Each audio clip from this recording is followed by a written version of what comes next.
see when people start coming in. Cool. I'm gonna share it now. Are we live? Oh, we are live. Yay. Yeah, we're live. What's up, Yeah, everyone? the thing.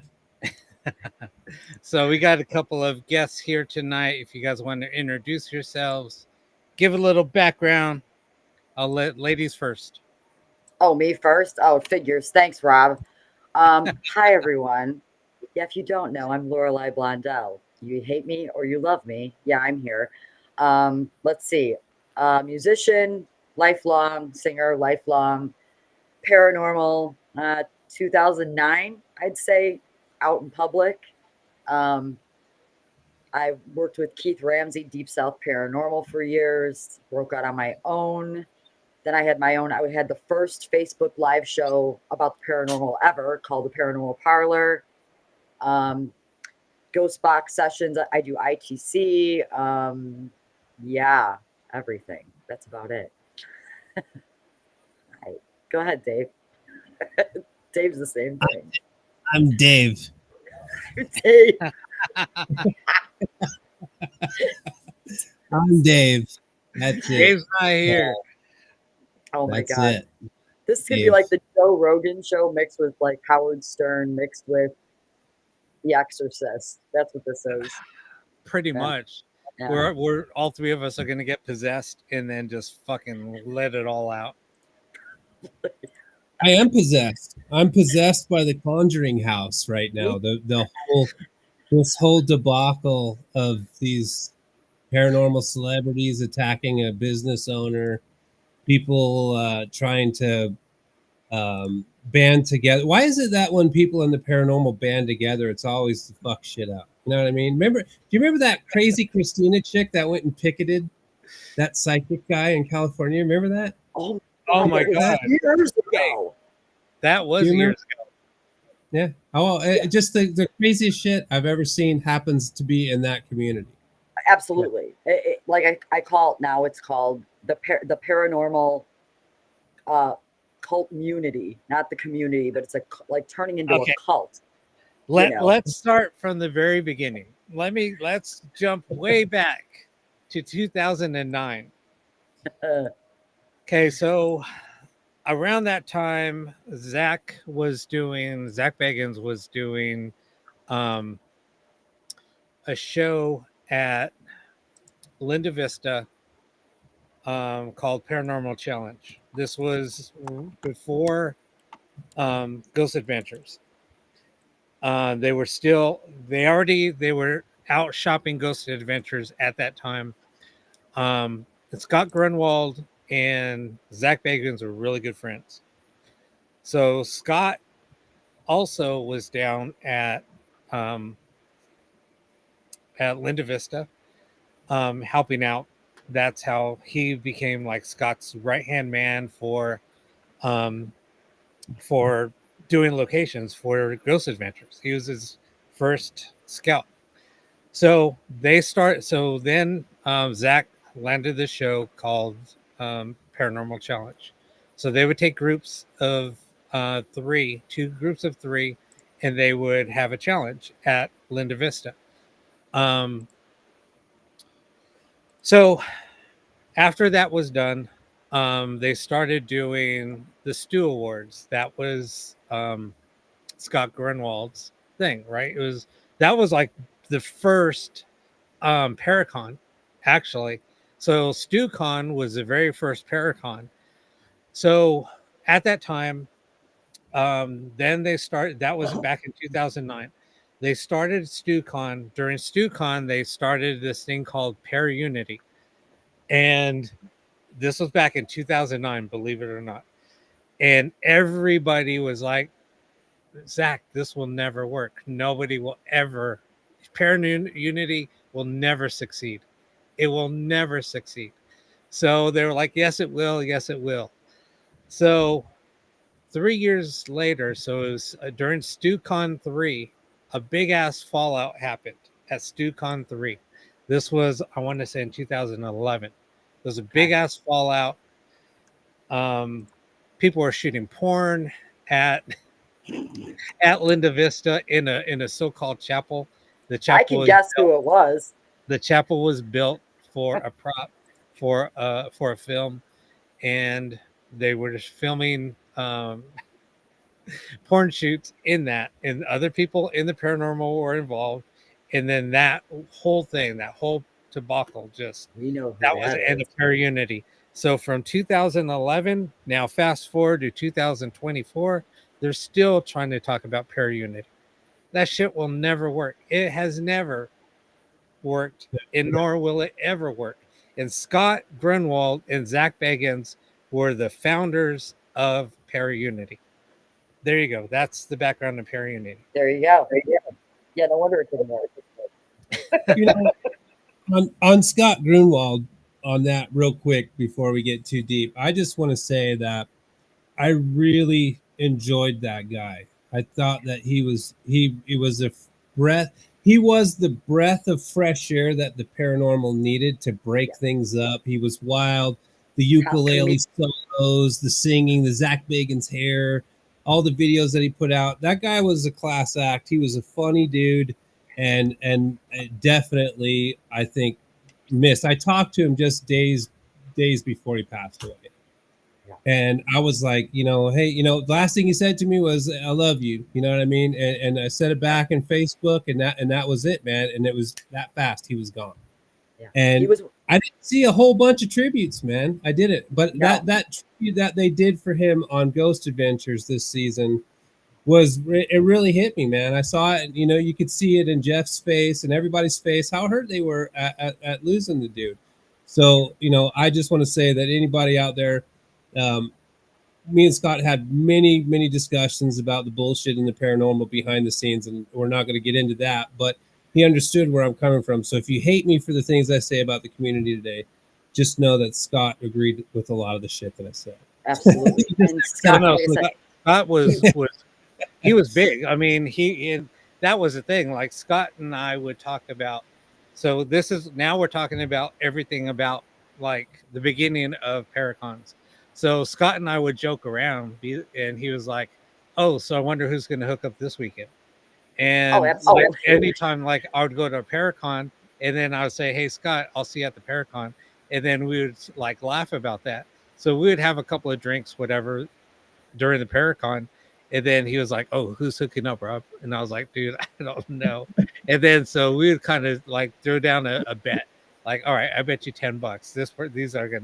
This is who's gonna hook up." But anyway, it was just kind of how many paranormal you guys been to? Paracons. I was going to say real quick, Scott was the kindest guy.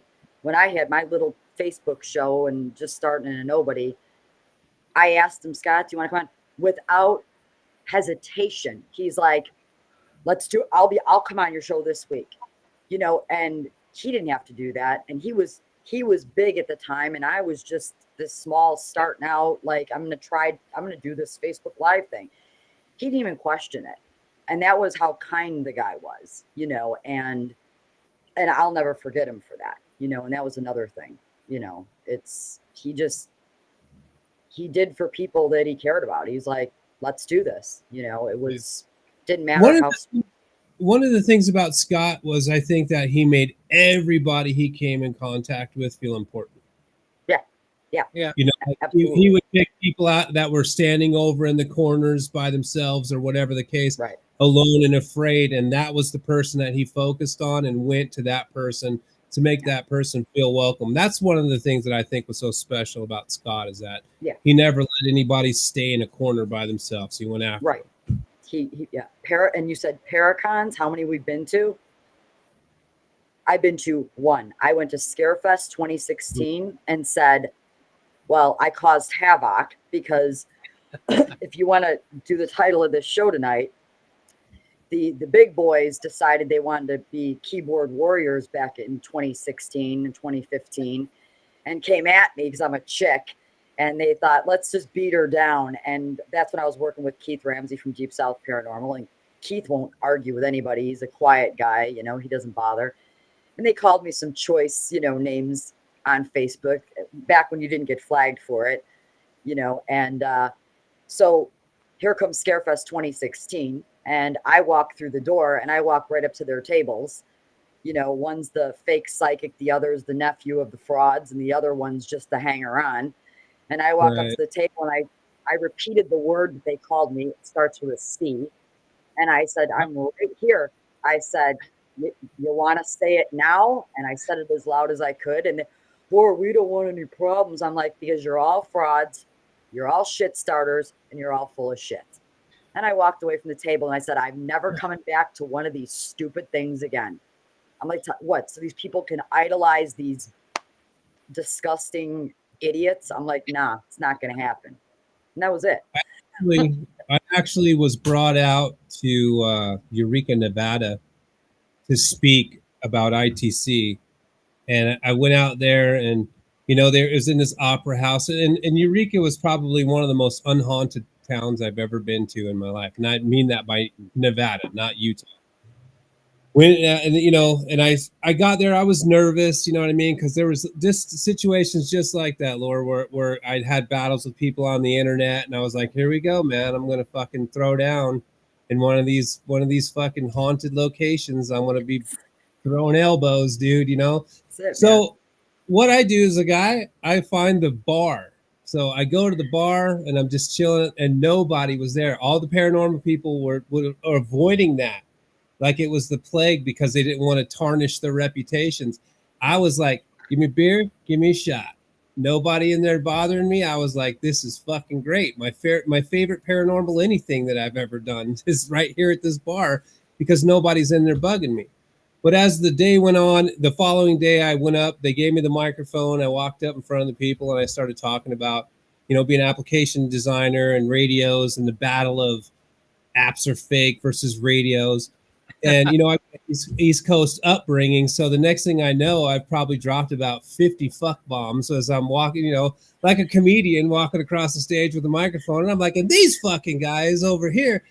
I turned around and there was a front row full of old ladies and they were just like, holy shit, what did we get ourselves into? It was great because Jay and Marie Yates went on right after me. And Jay told me later that day, he goes, dude, I was nervous about going up there, but you cleared the room for us, dude. I wasn't worried about what I said anymore. So yeah, definitely the one and only experience I had. I spent most of my time dodging the people that were there because I just didn't feel like I fit in at all. Dave, did you just see what somebody said? Can you repin it? The comments. Repin it. Where is it? I just saw it. It was kind of funny. Where'd it go? I was laughing my head. If I would have watched the chat. Can you see it? Yeah. We will. That made me laugh. That was good.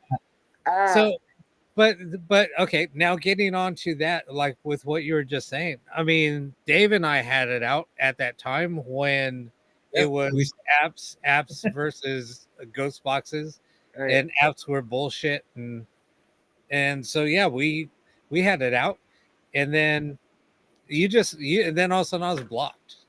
And I was like, all right, For me, dude, that's the simplest way because I don't have, and it wasn't personal. It was just like I don't want to sit here. I'm never going to argue with somebody and defend what it is that I do because it's a waste of my energy. And I think more people in the paranormal should do that. Right. Don't spend too much time trying to convince people about paranormal activity and ghost boxes, apps, whatever the case is. If you believe it and you want to do it, then just simply go out and do it. You don't have to try to drag the village along with you to do it. And if people are going to constantly belittle you and fight you about it, I can't think at the time you were really in tight with Tim Woolworth and all those guys. And Tim Woolworth and me had it out moons ago. And I still can't fucking stand that guy because he tries to inflate himself up to, well, yes, you take the radio and you sit here and you go across and it scans across it. And I'm going to write a thesis about my ITC activity. He tries to make it way more than it is. And I don't give a fuck if Tim will work. You got a problem, let's work it out. But the bottom line is that if you complicate it too much, it also fucks with people the same way as you trying to convince them because it just overinflates it like his ego. Exactly. That's why when I did all my sessions that I used to do, with Dave. Dave made the apps. I did the sessions, and I was doing the ITC sessions. What, Dave? Like twice a week, 4 hours at a pop. Yeah, you're doing them a And lot. right, and I have to say, back then, majority 90% of the people were very responsive to what I was doing. They didn't come at me because I was using applications to do to do ITC, and the small amount that did come at me, it was like the same thing. They'd say something stupid, and I would just whatever, and I ignored it. And I once I ignored them, they left me alone. They're like, "Well, I'm not going to get a response out of her. She doesn't care." Right. So, Right. and that's what you got to do. It's like if you're being true to yourself and you're not acting fraudulently or lying, and you're doing something that you truly believe in, whatever the process is, whether it's ITC or whether it's you're just walking around with a video camera and videotaping things. If you're honest about it, don't argue about it. It's the ones that want to fight, and like what's going on now with the whole Conjuring house. It's and I got it. You make one comment, I got the Warren Society on my page, like they're the freaking mafia or the freaking cult from whatever, and coming at me, and I laughed. What are you going to do to me? Nothing. You're going to cancel me? We talked about this. What are you going to do? Nothing. Going to cancel me? Go ahead. Cancel what? Yeah. It's hard. There's absolutely nothing that the paranormal community or the ITC community being angry at me can do to affect anything that I do, because I don't have anything to do with any of them. I don't try to represent. I was talking to you earlier today on the phone, Laura, and it was like, I don't think I've ever or done anything trying to impress anybody in the paranormal community. I want somebody who's interested in the paranormal to come along and see a ghost box session or something to that manner and go, "Oh, cool! This is how it works," Right. And say, and some in the comments earlier, Tim, and I get it. I get it, and it is valid that he does try to scientifically break things down and make things sound so educated and all that stuff. I'm not hating on the guy for that. Why I don't like Tim Woolworth is because he attacked me because of what it was that I was doing. He come out, he called me a fraud. Everything I did was fake. Steve Huff used one of my applications, and I was attacked for that. Nick Groff used one of my applications on what was the name? Paranormal Lockdown. Yeah. And I was attacked for that. I wasn't selling it to people trying to inflate it. I didn't even know these guys were using my shit. Nope. Until after they did it, then they send me notification. Hey, check out this video. I used your stuff. Yep. So that's fine. But I wasn't out here trying to be, I wasn't trying to be anything other than somebody in search of, you know what I mean? Trying to make contact. I wasn't out here in a battle. I had some dude from England trying to say I stole this code that never existed. I remember that. I mean, it was just unbelievable. The amounts of attacks. And I have a close niche group of friends. Nick Riggs. Jesus, it's starting to slip my head right now. God, because I was going to say his name. Jesus. But I had a close group of people that were fighting. Richard Wade out here fighting and battling against people. Everybody calling me a fraud and fake when these people were a part of what it was I was making. So they knew there were no implanted words. And yes, there are a lot of bogus apps out there, and I'll be the first one to tell you. But oh yeah, I just discovered one. There you go, the Jesus app. Yeah, but I call it the Jesus app now. I was that being attacked for what it is that I was just trying to do my thing. Right. But then all these guys swoop in and start going, attack and kill Dave Miller, death of Dave Miller. He's a problem. Because I wouldn't take their shit. I was the guy that would turn back around and go, fuck you and fuck you. I don't care if you buy anything I make. It's not for sale for douchebags anyway. So you shouldn't be able to purchase. Right. That's it, And I told people, I'm like, look, I know what Dave's putting in these things because I was helping you. Go, hey, Laura, do me a favor. Go grab me. See if you can find this for me. Okay, great. Right. And I'd send Dave was chopping that shit up, putting it in reverse, triple, quadruple checking to make sure there wasn't anything that sounded like a word even close. And then I'd listen, he'd send me, and I'd listen to each bank separate. There was no language. So if you got something to come through on Dave's apps that was a word, even one word, that was not in that's not in the bank. You were getting communication, whatever it was, communicating, but it wasn't in the app. I mean, you see here on the wall, I've got radios that Rob's built me up on the wall. I use both. I use anything that I think can work, whether it's a phone, I don't care what it is.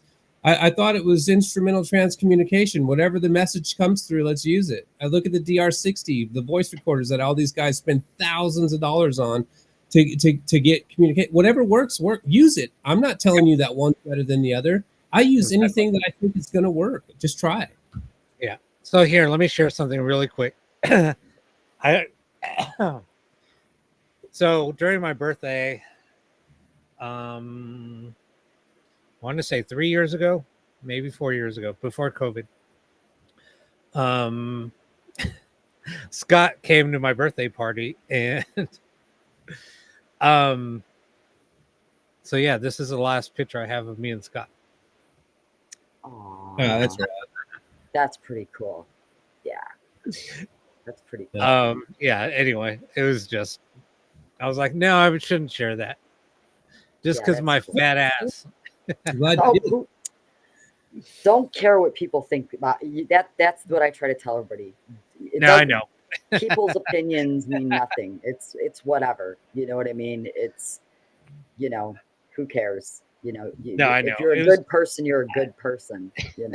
No, I just was very self-conscious back then because I was just so much heavier. Yeah. So, yeah, that's why I just never posted it either. But no, he was just funny. And at that time, we weren't even talking. I get a phone call. I see my phone ringing. I see a Fresno number. I was like, I don't know anybody from Fresno. And then I was like, the only person I know is Scott. And then I was like, it can't be. So I answered it. And then he goes, hey, buddy, what's up? And I was like, oh, shit. So, I mean, and then he's like, Rob, I don't even know why have you blocked? And I said, dude, I don't know. Probably something stupid. And then, but then we just started chatting. And he's like, hey, I heard you're having a birthday party at Queen Mary. Do you mind if I come? I was like, no, you're more than welcome. And yeah, we just kind of talked. I said, dude, I don't even know why you stopped talking to me. Yeah, and he's like, I don't know either.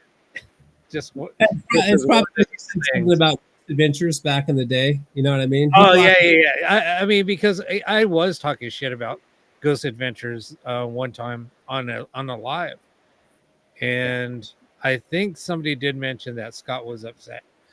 Yeah, I talk shit about all of them. I'm an equal opportunity hater. See, well, I don't leave anybody out. What?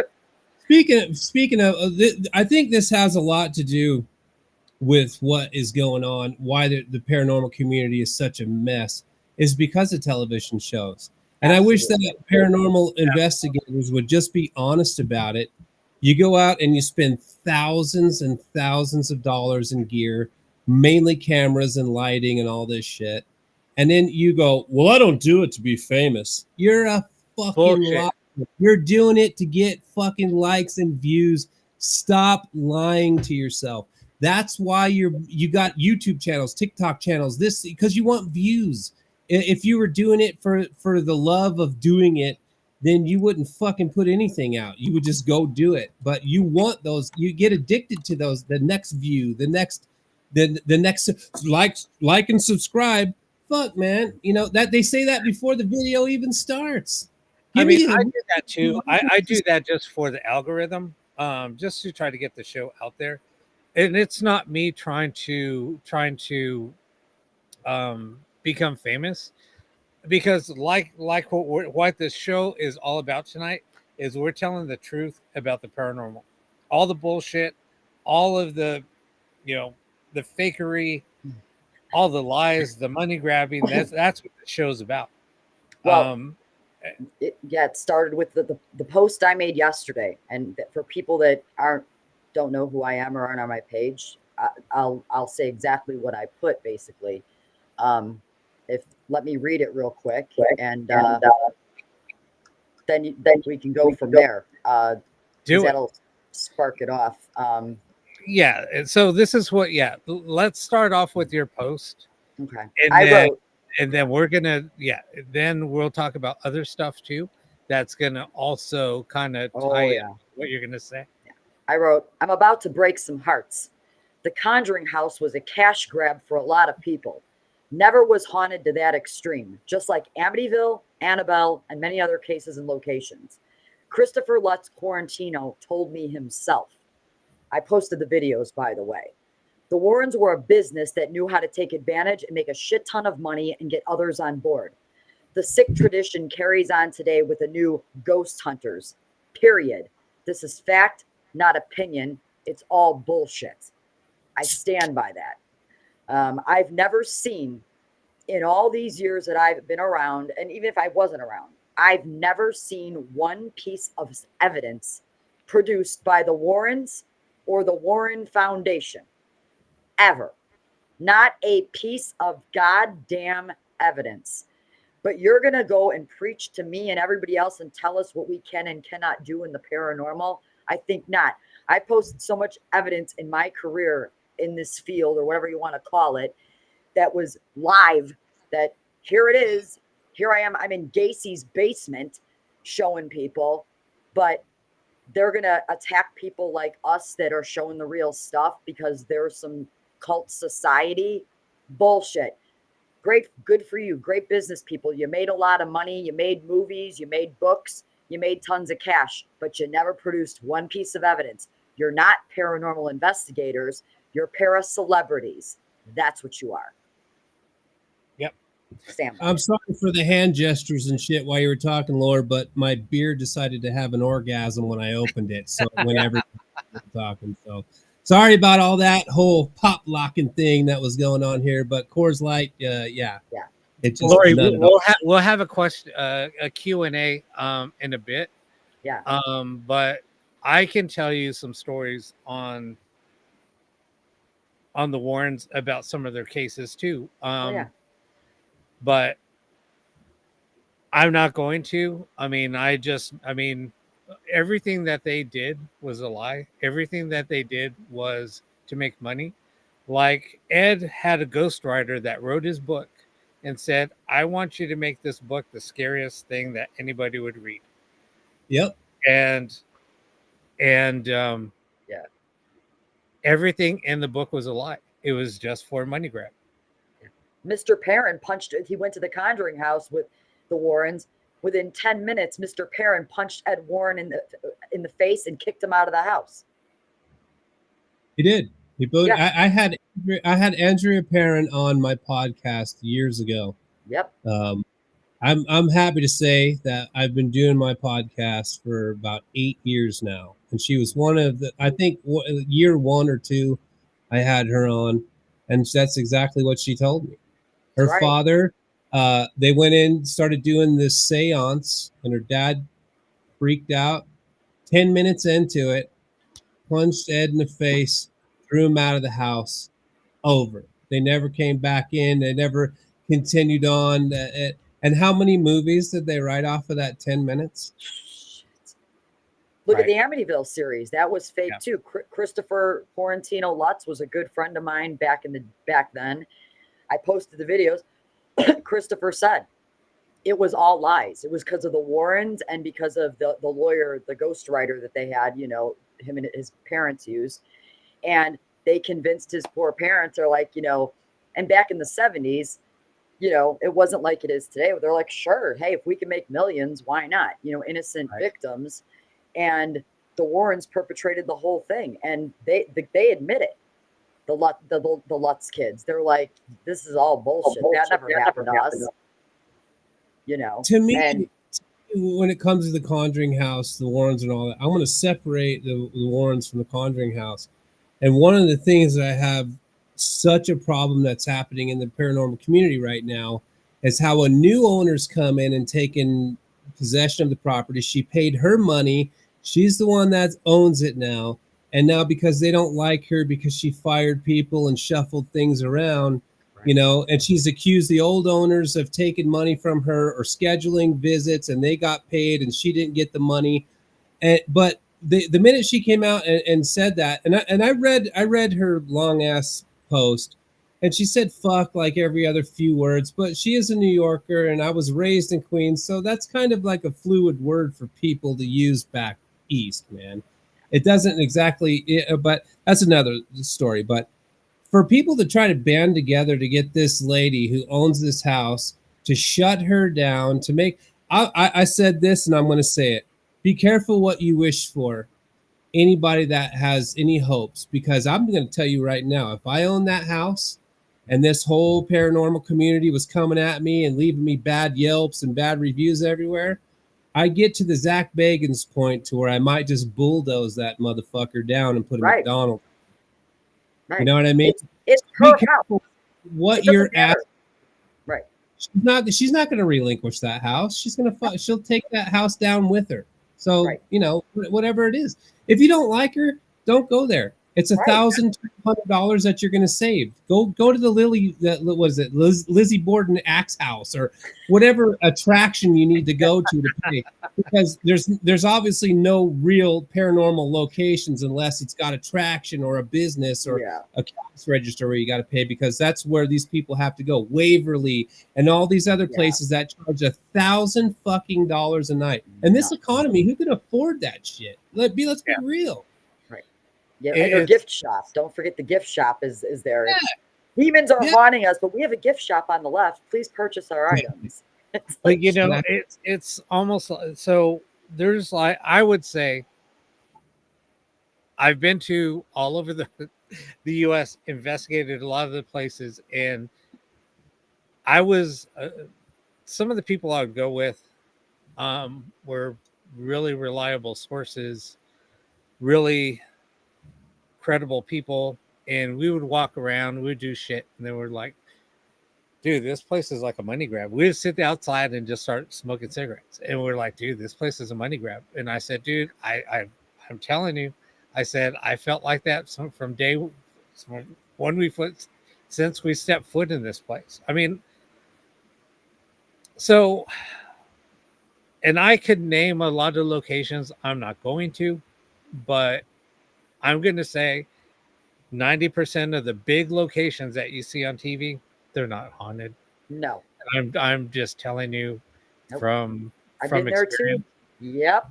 And from me being a really, and I never claimed to be a sensitive, or I never come out and say it, but with what I feel when I go into a location and I was like, holy shit, I didn't know this place was, was haunted. I can walk around, I could walk around the whole location and say, I don't feel shit here.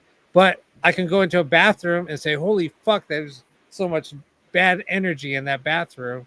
Like, and I'm using that as a, kind of to be funny, but I mean, but I'm being real. I mean, I'm being 100% honest.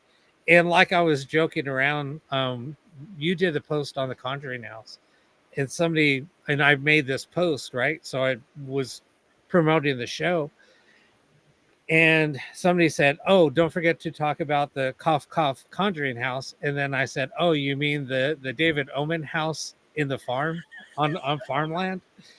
And because that's another place, like David like hypes that shit up like crazy, and I've been there I don't know how many times, and I'm like, let me tell you, fucking bullshit. Back in 1993, I lived in Hollywood when I was 18, and when I was in music. Dave will know the era of Hollywood at this time, and music was sucking back then. Like the music scene was dying in Hollywood, and we were trying. And some friends of mine are like, hey, and I don't know anything about what's in LA and where I'm at. I don't know where anything's located except Hollywood. And they're like, we're going to go up and check out, our buddy's doing a, recording. We're going to go up to Benedict Canyon. I'm like, okay. So I get in the car. I don't even barely know these people. So we take me up, and we wind up going to Benedict Canyon to watch Trent Reznor, 9 Inch Nails, is recording the, what do you call it, album? Dave, help me. Downward Spiral. Downward Spiral. And that's when Marilyn Manson wasn't even Marilyn Manson yet. No, he was right. And that was the good. first. It was good. I'm 90 psychic. I'm 90 psychic. I'm a UFO psychic guy. So we go up there, and it's the Sharon Tate house. It's when Trent Reznor bought the Tate house. He made it into a recording studio. He's recording like in the living room. I don't even know the house. You know, we didn't have internet then. You know, I go in and I'm hanging out, and they're telling me, you know what house this is? I'm like, no. And I didn't believe them. And they were like, this is where Charles Manson committed the crimes. And I'm like, no. I was in that house like for hours. And, you know, I was like, okay, nothing. And I talked to Trent. I'm like, hey, you guys, anything happened? They're living there. They're like, no, it's just cool. You know, because at the time they weren't thinking that there's victims and it's not cool. Right. But they even said, nothing happens here. Like, and that's what they wanted. They were there for the creep factor at the time. Yeah. And Trent wanted to get EVPs on the album. That's what he was hoping. And didn't happen. And then, like you said, years later, I hear about this Omen house down the block, and I'm like, it's like 5 houses down. what? Like you can walk to the gate of the old Tate house, and it's 4 houses down. And then I'm like, and the funny thing is I was down there because I was talking to somebody, and they said, "Oh, who are you?" I said, "I'm embedded in a canyon. I'm standing right in front of Sharon Tate house." And they said, "No way."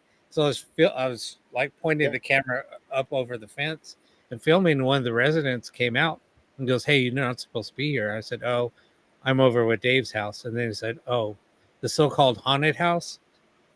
And I said, "So," and I was talking to the neighbor about that. I said, "Okay, how in the hell does David think that this fucking house is haunted? And it's like 4 houses down. How did it skip the other 4 houses?" Exactly. And I said, "Do you guys ever have any activity?" They were like, no. And then I said, yeah. So the funny thing is like Dave's house is like 3 stories, right? And then the garage is outside. So if you go downstairs, and if you're in what they call the dirt room, you can actually hear voices, but the voices are coming from outside because it's resonating from underneath. It's all echoes. And then so everywhere we went, I was like recording and listening. I was like, okay, I'm hearing voices in here, but it sounds like the voices that are coming up from upstairs. So I would pretend I'm going out to smoke a cigarette, and I would walk back upstairs, go outside, and 2 people are like being loud outside in the garage talking. And I said, yeah, the way that you're in a canyon, even if it's somebody else somewhere down the canyon, it's going to resonate in the canyon. And then I'm like, oh my God. Right. So they had a psychic there. They had a psychic there. Somebody's saying about the bad energy that Barry Taft claimed he almost died in there because all the bad energy. Then I would have dropped dead. I was actually in the Tate house. So I talked to Barry about that whole thing, and Barry doesn't like it, but yeah, it's the energy from the freaking canyon. That whole canyon is like, it's terrible. Yeah. Well, look at all the deaths up there.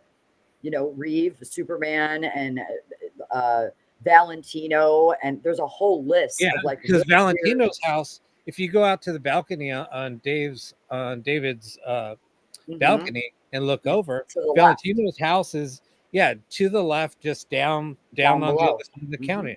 And then the Reeves house is on the right down the canyon.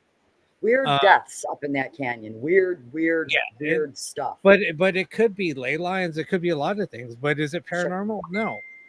I like I said, I was actually on the scene, and like I stood in the living room right where the stabbing happened. It was, and you know, not saying am I gifted? No, you know, whatever. But I'm just saying my experience at the time, and speaking to the owners of the home who lived there for like a year, Trent and all those guys, they're like nothing. So I'm taking their word, you know, the actual residents, and you know, and that's what we've been trying to say. Like, go ahead, Dave. Yeah. Okay, go ahead. Does anybody think, and this is completely back to the Conjuring house, does anybody think it's okay for a paranormal ex-celebrity such as Jason Hawes to come out and use his celebrity to actually go after a business because his fucking daughter got fired? Nobody's talking about that. Where did Jason come from in all of this?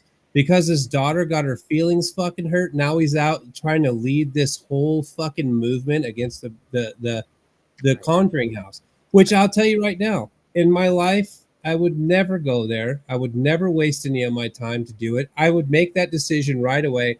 I'd rather investigate the White House or something really cool like that, a location like that, because it's a movie.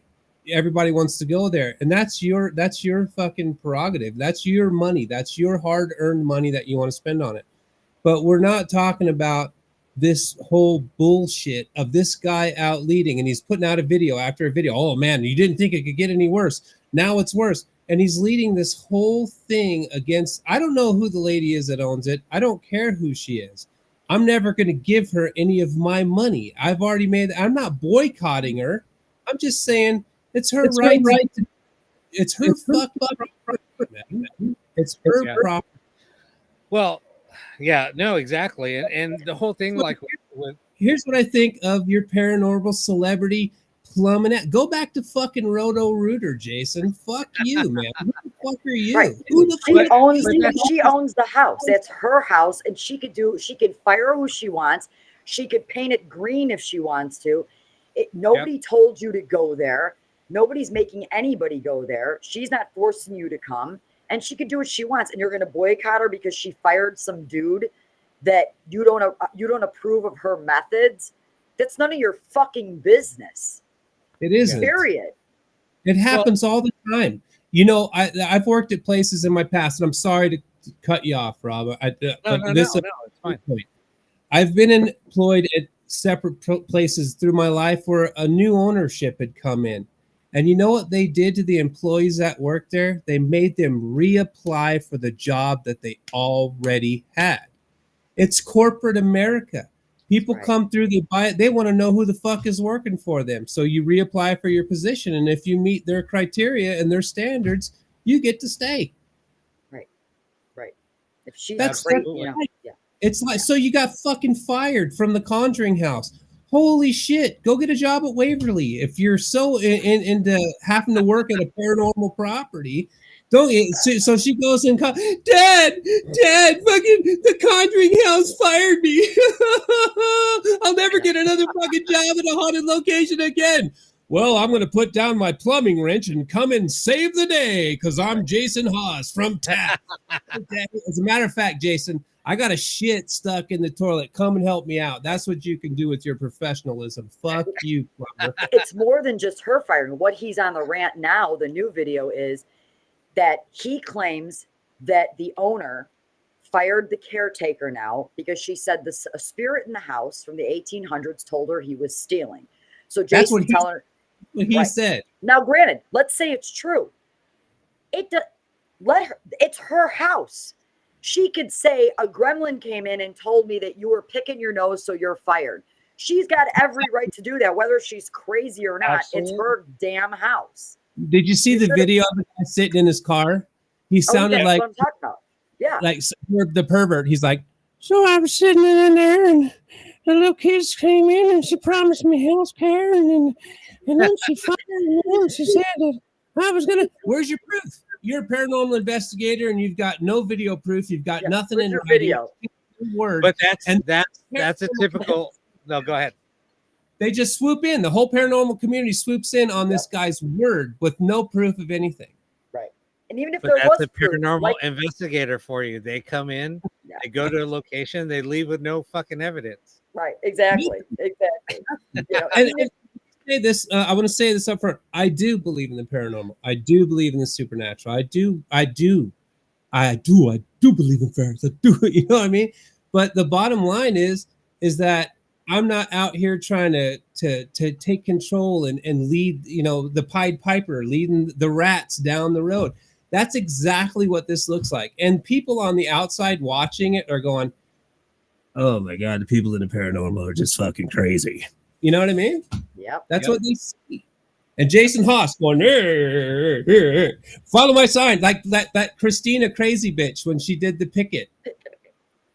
I saved that video forever. I watched it, and I would just sit there at my computer screen going, "This can't You're be happening." retarded." Yeah. It can't be happening. Yeah, it's I nuts. was like, This is all crazy. I was like, is this real? Yeah, it's crazy. It's It's insanity. Like I said, it's her house. She can do whatever she wants. And if you don't So, like it, anyways, don't go there. I just wanted to make that point that I extremely, extremely disagree. I was never really a tap stan, anyways, so no love lost there. But I extremely disagree with anybody using their celebrity to guide people to hate something the way that they are, regardless if you don't like the lady or not. Just simply just don't go there. Right. But to flame her the way that you're doing, you all look like fucking morons. For Right. real. Right. Yep. It is. And that's the thing. Like,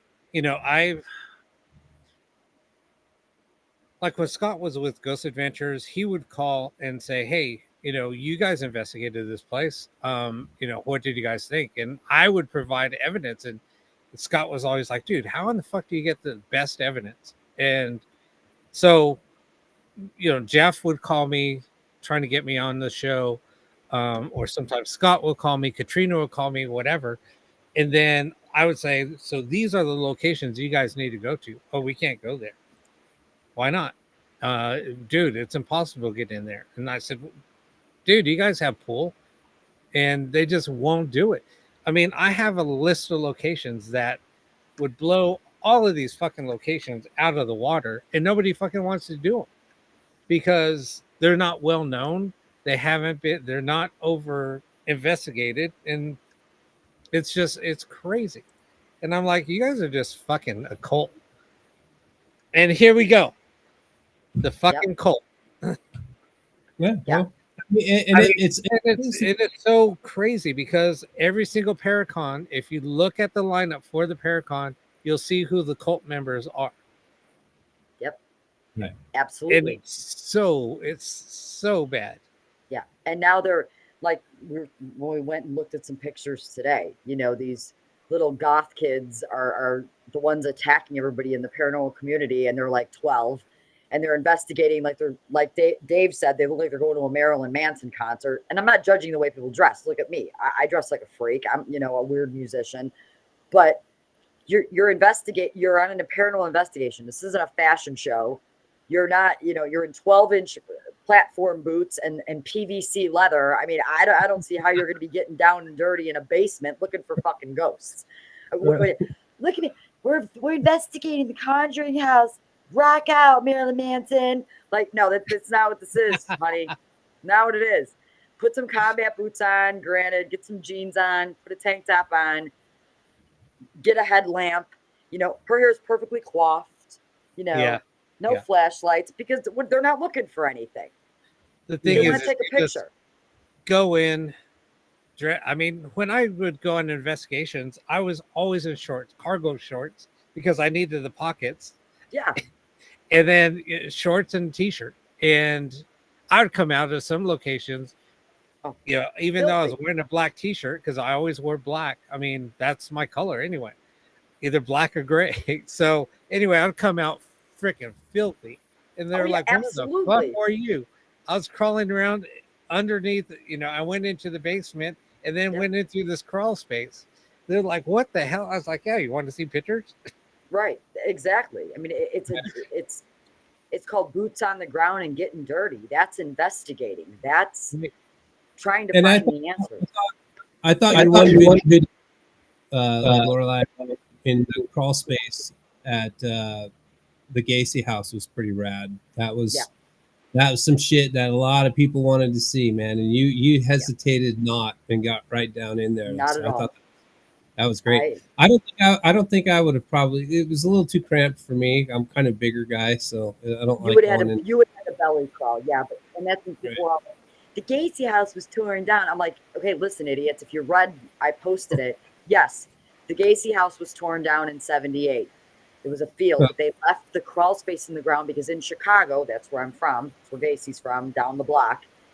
What we do here in Chicago, and I don't know if other states do it, they leave as much as they can of a foundation of a house they tear down, the cement. So the crawl space walls were still in the ground. Because when a contractor comes out and wants to rebuild, they get a big tax break for building on pre-existing foundations. Right. So what they did now is they built a brand new home on Gacy's property in '89. But the crawl space, half the basement, they dug deep and made it a deeper basement. The other half is the original crawl space. It's the original walls of Gacy's. It's the dirt, and there's a wooden door. I did this all live. You open the door, and when I got the call, and I was the only one that got the call, they wouldn't let anybody else in the house. And they said, you want to come? I went. And then it was offered. I didn't know how to approach it. Like, Dave, you remember all that. I'm like, how do you ask, can I go in the crawl space without seeming like a freak? And I'm finally just was like, this is it. I'm the only one that's got I better do it. And I said, hey, yeah. Hey, excuse me, sir. Can I go in your basement? Right. And my buddy Richie was the owner, and he's like, go ahead. I don't care. Italian guy is real tough. I flew down there faster than I could probably go, opened those doors, and I went right in. And I'm like, if these spirits, if there's anybody here and they need help, because to me, 27 were buried there out of the 33. And if any place in the United States that was going to have negative energy with terror and a haunting and a whatever you guys want to call it, this is ground zero of the paranormal to me. And I'm like, I'm going to try to help as much as I can. I don't know what I'm going to do, but I'm going to try. And yeah, and that's what's missing today too. They rather spend $1,500 to go to Conjuring and Waverly and all these places. Why don't you go try to help people? Why don't you go find a location where that horrible deaths occurred? There's public ones that you don't have to pay for, or wherever, and help people, these spirits or whatever you want to call them. Try to help. That's what it used to be about. Yep. It wasn't. Yeah. No, go ahead. No, it wasn't a popularity contest like it is now. And famous pictures, and look at me standing in front of the fireplace of the Conjuring house, and look at me. Oh, look, I'm with so and so. You making some hot poses? Keep going. I'm enjoying this. I can't even pose anymore. I'm old. I can't, rock and roll. But yeah, it's like, look at me. We never did that crap. It was like, what the hell? This isn't a concert, like Dave calls it. They act like they're going to a concert. It's like, no, we're there to help people. No, and that's the thing is that all went away. Now it's okay. Here's the thing. Like I was telling Lori the other day. So it all went from everybody wanted to be an investigator. So where did all the investigators go? They all dissipated. We're still out there. We're out there, but we just aren't like, oh, look at me. No.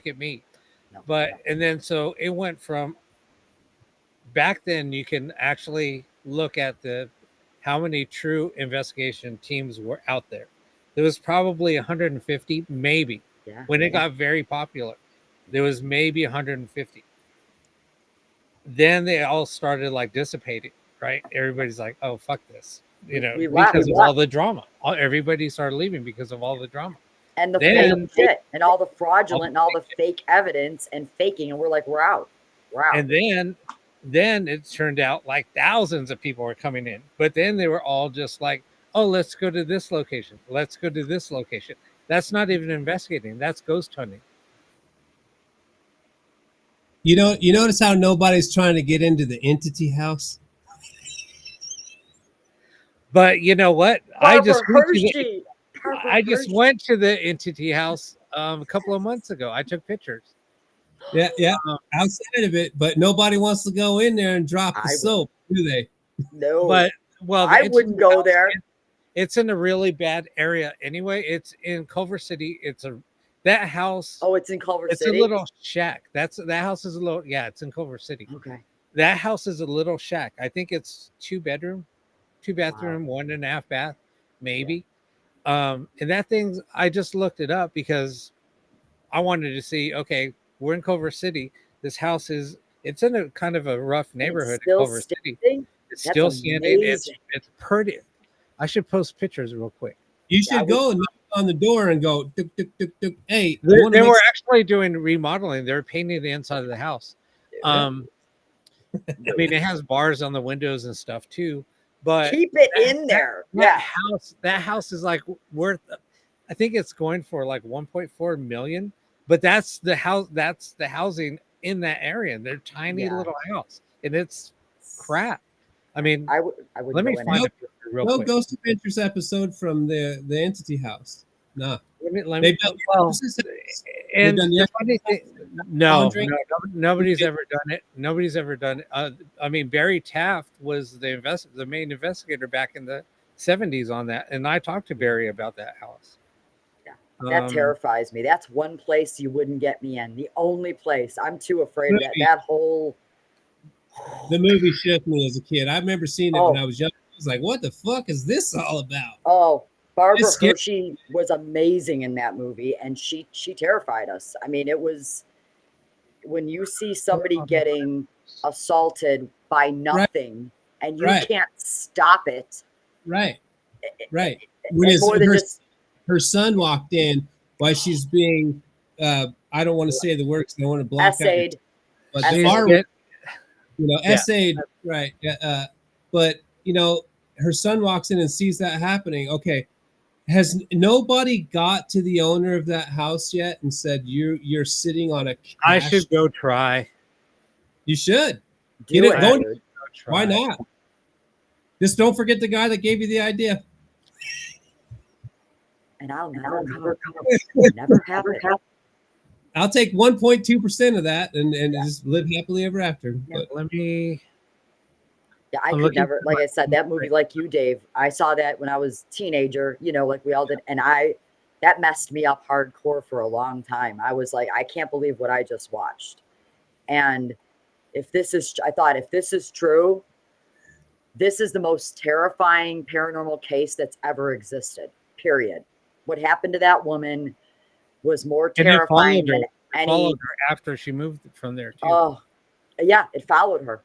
can I comment on what Lori Gibbs said about the Conjuring House? I could buy the place, fucking hate North and snow, etc. I get it. But here, let's be real about this house. Again, I want to go back to what I said earlier. The house isn't worth shit. That house isn't worth nothing. It's a cabin, basically, in the hills of Rhode Island. It's the property that's worth a lot of money. Yeah. So for that lady to blow that place over and put up a new place and put it up for sale would be nothing. She'd make tons of cash off of it. It would be nothing. And I'm telling you, man, the paranormal community, if she dozes that place and puts it up for sale with a new house on it, Money. I'm gonna spend the rest of my days with a smile on my face because that lady's gonna show everybody at the end who's in charge out there. Yep. And they'll learn. They'll be like, They won't care. The whole thing. Now, well, we showed her. We showed her. We showed up with our picket signs. Yep. And you just made right. And now we lost a part of paranormal history. I'm so impressed, Jason. Way to lead them rats, buddy. Good job, Jason Hawes. Good job. Stirring the pot, stirring the shit, like I said. And, what are you mad at her for? She wasn't the one faking evidence either. Right. Well, that's another thing. That's what the comment is that his daughter was caught faking evidence and she fired her for it. Yep. That's a great thing. That's a great thing. That's why she was fired. Jason Haas's daughter was fired because she faked evidence. And they had some type of, she had a problem with the way that they were doing investigations and hyping people up. Right. So that's her prerogative. It's her house. Right. It's like my house. If I was charging people to come here for $500 to hang out, and Dave was working for me, and I didn't like, and I fired Dave for no reason. Is everybody going to boycott my house because I fired Dave? Then I come out and sit in my car with my phone and be like, Lorelei promised me. Lorelei said that I was going to get $3,000 a month, and she never paid me anything. It's so stupid. Right. I got a picture. It's so stupid. So stupid. The paracommunicult. Yeah, it's just stupid. That's what it is. Okay, It here it is. is. Let me share it. So here's the entity house. This isn't. This was taken probably before they started doing the remodel, but it looks the same. You know what it It's reminds actually me of, more guys? It Um, reminds me of like an alien abduction, what she went through, because you can't control it. It's something that no matter where you go, if you're an abductee, you know what I mean? Like, you can't stop it. No. After he shows a picture of this house, I have one more point I'd like to make on the Conjuring house. Okay. Oh, while he's looking for it, I'm going to take a little bathroom break. That's the There entity you go. house. That's Oh my God. Scary. Oh, it's so pretty and yellow. But yeah, I would never step foot in there just because of the movie. I'm just like, no, thank you. See, I mean, it's really small. It's only a Tiny. 2-bedroom. Yeah, it's Like a 2 little bedroom. bungalow cottage, California. Yeah, absolutely. Terrifying. Yeah, that's not some haunting thing. That's beyond a haunting. That's Yeah, Right. that was know. pretty Oh. crazy. Could you imagine being that woman? I mean, and then like you said, it followed her. It wasn't in the house. It was her. It was part of her. Wolfman has never seen the entity. Oh, the entity with Barbara Hershey from the 80s or 70s? It was the 80s. 80s. Barbara Hershey. Oh, 82. watch Definitely it. one of Go the ahead. most terrifying. Oh But, my okay. God. So here's my point that I want to make. Lorelei, I know you got to run. Let it go on a potty break. Okay. Here's my thing with the Conjuring house, and this is just my view of everything that's happening. Whether you like it, whether you hate it, or whatever the case, that's fine. I don't care. But everybody is so open to this property and this house and this location, terrifying this family, and things happen to everybody in the house, possessions and all this stuff. I've not heard one paranormal investigator come out and say, well, maybe if you've gone on an investigation and had a property affect you. I have. A Lava Hot Springs, Idaho. It kicked my ass the first time I ever been there. It was horrific. So if you've ever had anything happen to you or a friend happen to you on a paranormal investigation, then this may hit close to home for you. Not one paranormal investigator, not anybody's come out and said, maybe the property is affecting the new owner. If there's legit activity there, maybe the things that everybody's got such a problem with the way she's acting or the things that she's saying, could it be that the property is actually legit and she's being affected by what's taking place there? Nobody's saying that. Everybody's saying, fuck her. We're boycotting. We hope she has to sell it and it's over with and gone. But nobody's saying, hey, maybe the Conjuring house is actually affecting its new owner to make her think and do irrational things. You know what I mean? She's just going all over the place, firing people, going nuts. Maybe the property has something to do with it, but no investigators are saying nothing. Except, exactly. Hey, I'm with Jason. Fuck that. Fuck that place. Fuck it. I boycott. Pure unity. Yeah. Exactly, right? So yeah, everybody bitches para-unity, but everybody's like, oh, fuck that place. Let's all ban it because it's a fucking cult. But Dave, I mean, was her personality normal before? You know, everything happened. Everybody that's owned the property, somebody's had something happen. Maybe the new owner's being affected by the fucking energy on the property. You know what? Why don't we fucking reach out to her and fucking like jump on her side? I said to Dave, Dave, what I say today, the three of us should go to the Conjuring house. Nah. We'll show up there and be like, hey, are you crazy? I can't afford to help her. No, let's just have her.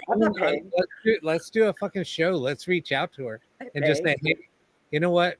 we know that you're going through all this bullshit, which it is Right. bullshit, and just tell us your side of the story. Let's see what's up. Even if she's crazy, it's her house. Like I keep saying, the girl could be off her damn rocker or So what? affected.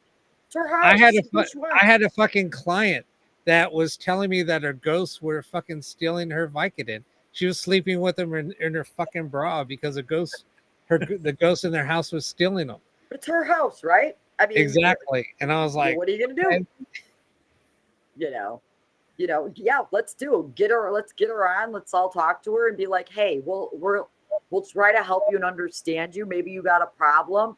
She actually answered my email. I asked her. I said, "Hey, in the very beginning, I thought maybe you were the problem, but after watching everything, I don't believe that at all anymore." And I said, "I'd love to talk to you."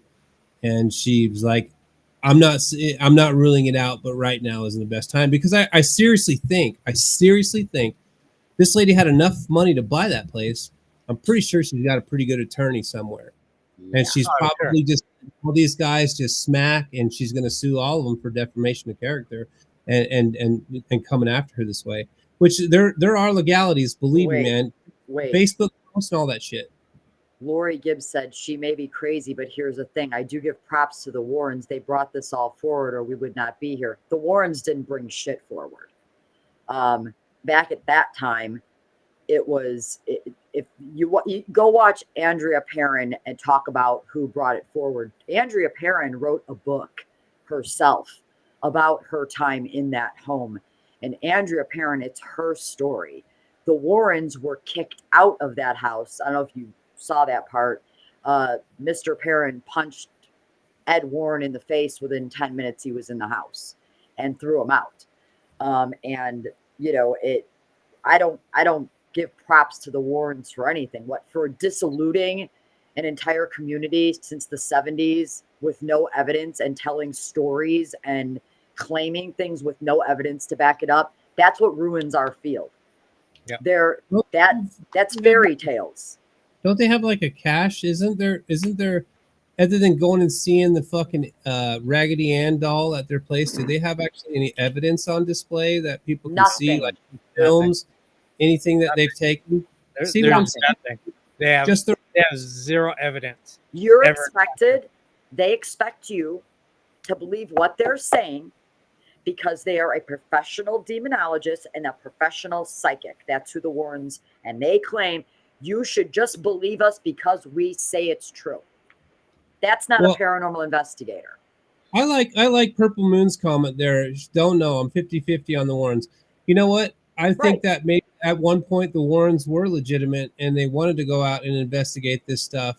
And then they started to get paid for what they were doing. And then at some point they may have turned and went, you know what? Ruins you.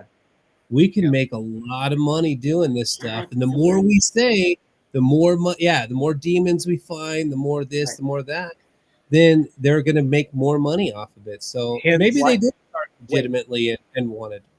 Hence the demon word now. Now the demon word is the cash diabolical cow. Demon, right? Look at Renee just said they have a Warren Con now. They will be in Gettysburg. Yeah. Are you effing kidding me? No, and that's part of the Warren Society. Oh, this all makes sense now when you just said Gettysburg, because that, the background check thing with me with that. Oh, I'm not shocked. I'm not shocked. Get famous with no evidence, be the biggest paranormal investigator on the planet. That's and then they also had, and we talked about the Warrens on my show here before, and they had their little sex slave too. Ed has his little sex slave in the basement. About that. What was that? She was a 17-year-old girl that they kind of took in. That they took in, and yeah, it's pretty sad. Ed would be like, "I'll be right back, Lorraine. I'm going to go down into the basement and perform an exorcism with Annabelle." Me and Annabelle. Yeah, look it up. I mean, it's out there. Yeah, I didn't hear. I've never heard that. I mean, he was very abusive to Lorraine also. I mean, it's kind of a whole sad story. I mean, I don't want to go into that side of them, but right. I mean, we're just talking about their They were the original charlatans of the paranormal. Then other people started doing the same thing because they knew they'd get away with it. Hey, if they can do it, we can do it. You know, it's like Hans Holzer and all those guys. They were all going in. Oh, and I'm speaking to a Native American guy, and he brings the old psychic lady into the Amityville house, and I'm supposed to just take your word for it. Not going to happen. I'm in a pseudoscience field. I'm a paranormal investigator. The paranormal field is pseudoscience. It's not religion. It's not opinion. I want fact. I want to see it. I want to hear it. I want to, I feel shit all the time on investigation. I tell people, if I say I feel it, but that's not evidence. Just because I say that I feel something, that's not evidence. I'm sorry. It is. One thing that I read constantly in the paranormal community is, aren't we supposed to help people? Aren't we supposed to help people? How? If somebody hit me up and said, "Hey man, some weird shit's going on at my house. Can you come over?" I'd be like, "Yeah, I'll come over and check." And with the meters and the ghost box, reach out and see if I can make some type of communication. But at that point, that's all I can do. I'd be like, "Yeah, there's something here. I can feel it in this place." But at that point, I can't fucking help you remove that. What do I look like, a fucking priest? Do you think I could come in here and clean your house and do it? I'm not a spirit maid, dude. And these people that are out here say, "Well, I went in there and I cleansed that house. I walked around and I had a sagebrush." You can't prove that. And it's fucking bullshit. You can't fucking help people if you're not qualified to do it. And there ain't no paranormal investigator that is. You got to go next level. You got to go somebody who's devoted their whole life to be able to do this thing. Some dude that works at fucking Wendy's that's got a slash on his name on Facebook and demonologist after that ain't the fucking guy you want at your house, man. You don't want that guy coming in. Self-proclaimed demonologist. Yeah. Hey, he's making it worse. Yeah. No. It's bad. And this is what, Lori and I were talking about yesterday, is people bring religion into the paranormal all the time, and you can't do it. It's two different things. It's a pseudoscience. It's not church. Exactly. And people want to just throw out demon, or say a prayer over something, and it's like, what happens when you have a Muslim investigator, a Jewish investigator, a pagan? I'm a Norse pagan. I don't believe in Jesus or demons or hell or the devil. Am I wrong? But I'm wrong because I'm not part of the big crew. No, you cannot bring religion into this field. You have to do it at all. You have to leave your religious beliefs at the door and do a pseudoscience investigation and provide evidence. That's what it's for. It's how do we advance this field, like Dave, making with ITC, advancing the ITC part of the field and trying to prove these things that how can we communicate with them? How can we get a better equipment to document these events? That's what it's about, and it's that's like where one of Rob's side gigs that he just chills and does when his heart tells him to. He gives us the tools and the utilities to be able to try to make that communication. Right. But just because we make communication doesn't mean that we can dismiss it. You know what I mean? To some people, you see these things all the time, and I'm reading what you're saying there, Laura. I got the whole God thing and all that stuff, and for a lot of people, their faith will free them of these things somehow, some way. Sure, it can. Well, it can clear things out, and I can't say that it won't for sure or it will for sure, but I can tell you that a chick that shows up to your house with two different colors of hair, and I'm not talking about Lorelei, we're talking about this girl we saw a photo of earlier tonight, and she's wearing Kiss boots with spikes all on them, just wrapped up in the most goth stuff. If that girl shows up to your house, she shows up to your house claiming that she can cleanse your house, shut the fucking door. Tell her to go the other way, because she could very well make things worse for you. Yep, exactly. Not You know, qualified. I guess my point was that, you know, you've got people like shamans, Native American shamans, that can cleanse things too. You know, my point, I guess, what I was saying is the community is so diehard on this demons. You have to have a priest. It's a demon, and you have to do that. Other religions don't believe that. You know, Native Americans, it's a skinwalker. We need a shaman, or it's this, and you know, a jinn. The Muslim people, and we need our holy people. You know, so it's like you can't just say it's demons, God, Christians, Jesus. It's Angels. not angels. Can't do it. No. I mean, then you don't, it's not a pseudoscience anymore. Now it's just I don't know, it's a clusterfuck. Yep. Oh, I'll be right back. I gotta like, do where the hell pee-pee. Dave go? That's what I do. I had to go pee pee. Oh, I didn't know you could do that. I just go. Like I leave my I know. video I on. do the same thing. If I turn mine off, you guys, they won't hear you guys. Right. But no, it's crazy. It's just crazy talk. And It is. I'm sick of the demon word. I've had it. With everything's a damn demon. It's like, would you knock it off already? You know, it's out of control. It's just like, even at bring it back to the Conjuring house. You know, that's what they claim in the basement is a demon. Yeah, Lori Gibbs. I've been reading your comments. So, how can I say this? So, my beliefs have, since I've been doing this for most of my life. for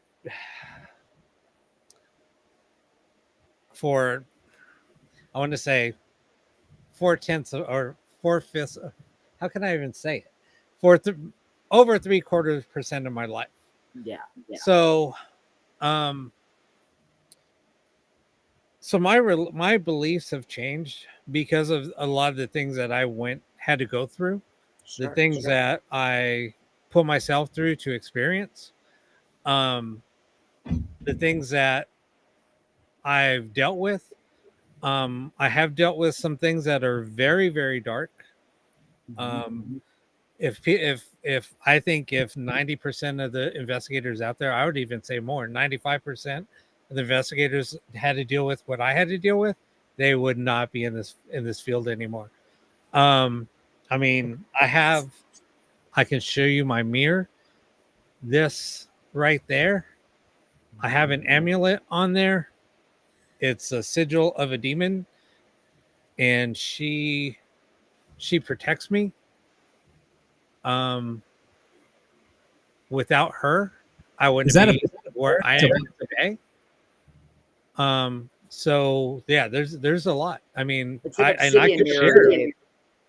Yeah, Is that a black mirror? That is a black mirror. Yeah. mirror. Yeah. I had one of those, dude, and things changed seriously. When I moved from my last. When I bought this ranch, when I moved from my last place, I intentionally left that fucking thing where I moved from. That's a Yeah, portal right there. So, but with that, I mean, it's like, and people have asked me, "Don't you get scared?"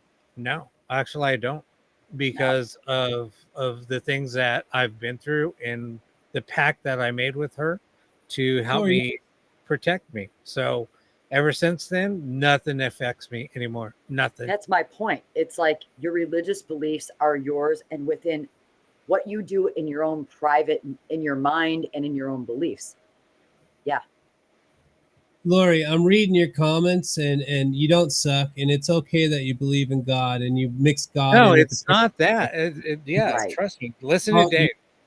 Don't feel that way at all, because that's not truth. I appreciate the Jesus factor, and I believe in God. I believe in the universe. I believe in all that stuff. So it's freedom of religion. It's just exactly, and you're awesome. Yeah, exactly. You are awesome. And that's the thing. I don't, because of my beliefs, I don't say anything about religion at all. And I have even said, I will never talk about religion. I will never, judge somebody because of the religion. Now, if they come off and they're being the biggest hypocrite on the planet, I'll fucking call them out in a minute. I'm like, you're freaking supposed to be this, you know, very religious person, and you're acting like this, really? Right. Um, and it's like you're a fucking hypocrite, and I'll say it to their face. Right. Right. And But I'm I'm saying, sorry. I mean, that's just who I right. am, and that's Right. how I am. Right. And Like I guess Dave, what, I mean, I'll be the nicest guy, but if somebody starts like bashing somebody else, and I will not stand for it. I do not stand for no, anybody else putting other people down. I just that's not who I nope. am, and that's not what I stand for. Right. And in the end, whatever it is your beliefs are religiously, whatever if you're atheist, whatever you, but we don't have a clue what and who we're talking to. We don't know what the Nope. fuck. No, we don't. We have We So no no, idea. there's no experts, there's no professionals. You can have a professional attitude, and you can be an expert in yourself in what it is you believe in, but you can't sell yourself like that, because we don't know. No. If we're talking to interdimensional beings, if we're talking, if infrasound is affecting us on a location, we don't know what it is that we're talking to, and no paranormal investigator wants to admit that. They want to grasp a hold of it and blame it as demonic or some Right. some bullshit that way to make you more afraid of what it is that they don't know what they're. Nobody knows what We the don't fuck. know. Right. We don't know what it Absolutely. is. We don't know it's a demon, if it's an elemental, like we and me and Rob talked about that. You can't slap a label on it with your religion and call it fact for the entire community to follow. We don't Right, know what we're dealing with. We won't know until we die. Yep. right, And Nobody that's knows. what.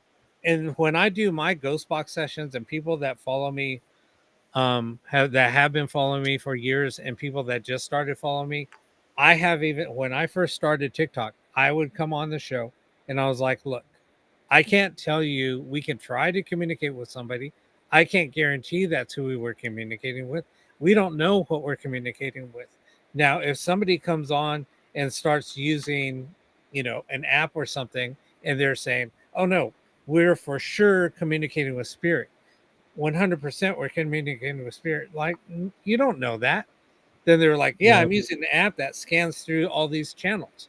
Okay, yeah, you're scanning through IP channels. Okay, how do you know that that can even be manipulated? We don't. You're going to have a better chance manipulating something that's going over the airwaves than you are through an IP channel. I Look, mean, right. that's Dave, look when I was doing that session, Dave, when the guys, all you guys thought it wasn't no longer a paranormal thing.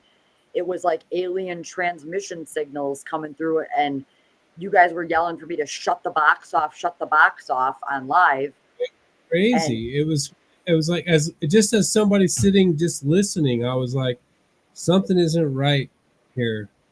Something is not right here.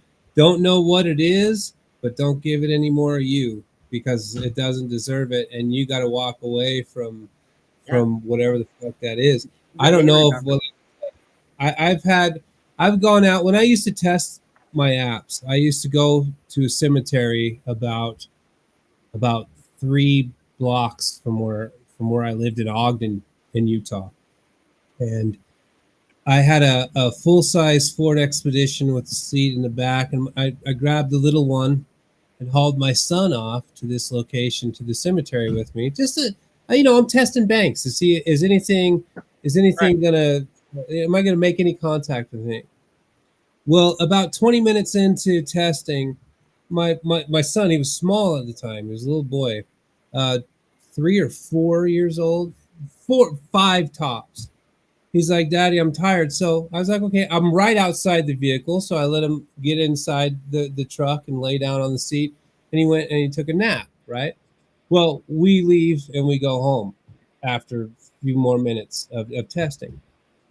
And it was a 2-story house, and we had the basement converted just to 1 bedroom. The whole basement was our bedroom. So there 3 rooms upstairs, and the bottom was the master bedroom with a capital M. And we had a big California king in the middle of it, TV on the wall, and came home and laid my boy in the middle of us on the bed. He was still I was like, maybe he's not feeling good, maybe he's sick, whatever the case. Laying there watching TV, and he's in between me and my wife, and he just sits up. My son, this is my baby boy, sits up, and he turns and he looks at me, and the facial expression on my son's face, it wasn't my son. It was not my boy. And then he dropped back down and he laid back down. And I look over at my wife. I go, that wasn't David. And my wife, she's like, don't fucking say that stuff to me. Don't you dare say that. I go, that wasn't David. And as soon as I said it the second time, he's laying on his stomach and he just jumps up on his knees and he looks over and he did the same exact thing. And he looked at my wife. My wife jumps up. She runs around the house. She's grabbing sage. She's doing all this stuff. She's losing her mind. That was the last time I took him out on an investigation with me. And he's 12 now. So I'm 54 this year. I'm an old guy. You know what I mean? But when things like that happen, everything was out the window. I didn't know what it was. If it was God that I needed to ask forgiveness for or for help from, what? But I knew I can tell you who I was not going to call to ask for help, and that was any fucking paranormal investigator, because I knew at that point there was nothing. I saw every nerve in my son's face change to give him a different facial expression that was not my son. He didn't say anything. He didn't make any noises, but the smile he gave me, that thing looking me in my face, was not my son. At that point, if people reach out and you make the mistake to call a team over to your house or whatever the case, where the fuck are you now? Now you got people running through your house and they're going crazy and they're doing their... No, man, you know, we did it. And here's the thing. This is why with Lori talking about her beliefs in God, I did pray. I did pray, man. I'm doing whatever. That's my son. That's my son. So I'm asking, you know, God, please, whatever this is, get it out of my house, get it away from my son. Keep it. And he came right too. And it wasn't over the prayer. It was like after he did those two things, then he looked at me and I was like, okay. I was like, I knew it was gone. I knew it was gone. But there was a hitchhiker that came home from that cemetery. So help me God. Yep. My son was overtaken by something. So when I see, you know, people making comments like Lori talking about God, hey man, I reached out to him. I did. I would have done anything at that point to get my son okay. Right. And it was my fault for taking him there and exposing pure innocence to the dead, because a child is easy to latch on to. You know, obviously it happened. But that's the point too, Dave. It could have been a human. We don't know what it was. It could have been an alien. It could have been a human. It could have been... No idea what it was. And I will never make that claim that I did. But I will say this. That boy that sat up in that bed and looked me in my face and my wife, it was not our son. It was not our son. So to anybody, wherever you find your strength, your energy, whether it's God, whether it's, you know, you're trying to break. I don't know what it was. I don't ever want to know what it was. I definitely don't want it ever back in my house messing with my kid again. Yep. So that was it. He was retired from paranormal anything that day. And that's another thing. The people that bring that they're making these children's ghost hunting groups, and I'm like, it's so stupid. Are you out of your mind? Are you fucking serious? Yeah. Children. They're bringing like teenagers, 13, 12, 14. That's the age of the poltergeist phenomena too, where they can produce things themselves. You don't expose children to the paranormal on purpose. It's bad enough when they're exposed to it in their own home and they don't have a choice because the house has something. You don't go, oh, I see it on Facebook every day. Oh, we're bringing our kids to Waverly, and if you believe it's truly infested, are you nuts? No. You're going to expose your children to this shit? This is I never in a million years thought that anything like that would ever happen. It was straight out of a movie. Right. Straight exactly. And you were innocently doing it. You just probably in the car, like, okay, let's go, you know. Just out, just trying to, you know, and including my family, because I devoted so much time to constructing and trying to build and put out something that was proper, right? So I would go out and test and test and test and test before I would put it out to anybody, because I wanted to make sure that it worked. I had no idea in the back of my mind anywhere that it existed, that it would get to that level. Look at that. And they have paranormal For camps too. children. Well, yeah, it's a great idea. It- You know whose kid's there? The chick with in the boots. Probably she's Yeah. a she's a, she's a She's a leader. product of it. Yeah, that's it. My mom brought me there. My mom, dropped me off.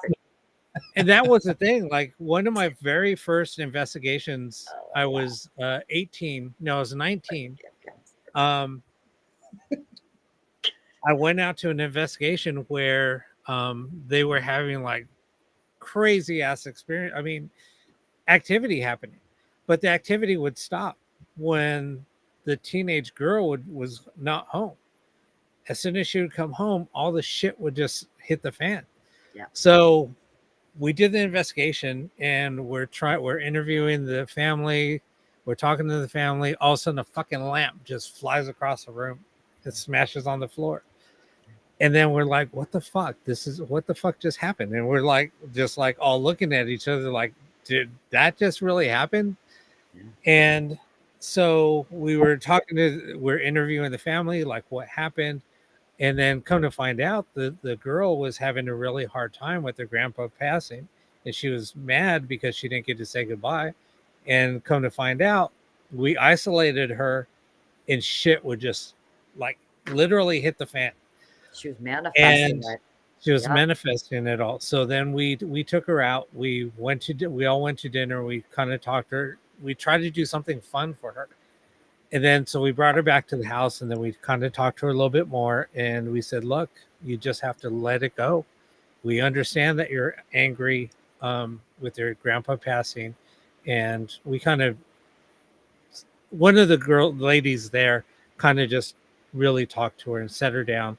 And we left them alone, and they had a really good talk. And I guess they were both crying when we came back in. But then after that meeting, everything just was gone.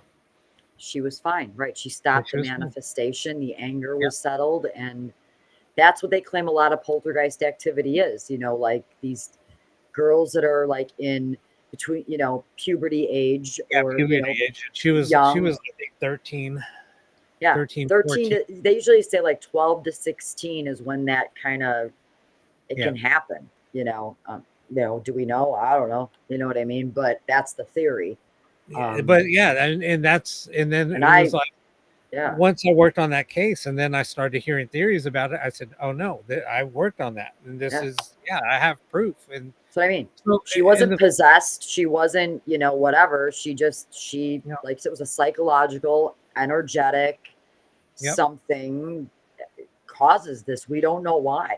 We don't know how. It was really strange, but this is, so the whole thing is like, with what we're saying is, it's like, we know there's certain people out there like Dave, myself, Lori. We're all true investigators. We have done our investigations. We've put in our time. We've done a lot of research, but yet there's other people that supposedly, yes, they got on TV, and now they're professional. Hey, I got on TV. I got on twice, 2 different shows. What's up with that? Exactly. I've been on 2 different shows. I've been on Ghost Adventures. I went. I never made Ghost Adventures, but they don't like me enough. I got the contracts in the email and went, no. Okay. I wanted to throw something in here. I told Lori about this. So here's the thing. So because I live out here in LA, a friend of mine said, hey, are you available to talk to a producer? And I was like, producer, what? She was like, yeah, she's asking about you. And she wanted to reach out to you, but she didn't know if she didn't want to just like step out of bounds, whatever. So I said, yeah, just have her contact me. So she was a producer for Ghost Advent, or for Ghost Hunters, for Pilgrim Films. So she reaches out to me and she says, hey, I want to do an investigation for my boyfriend.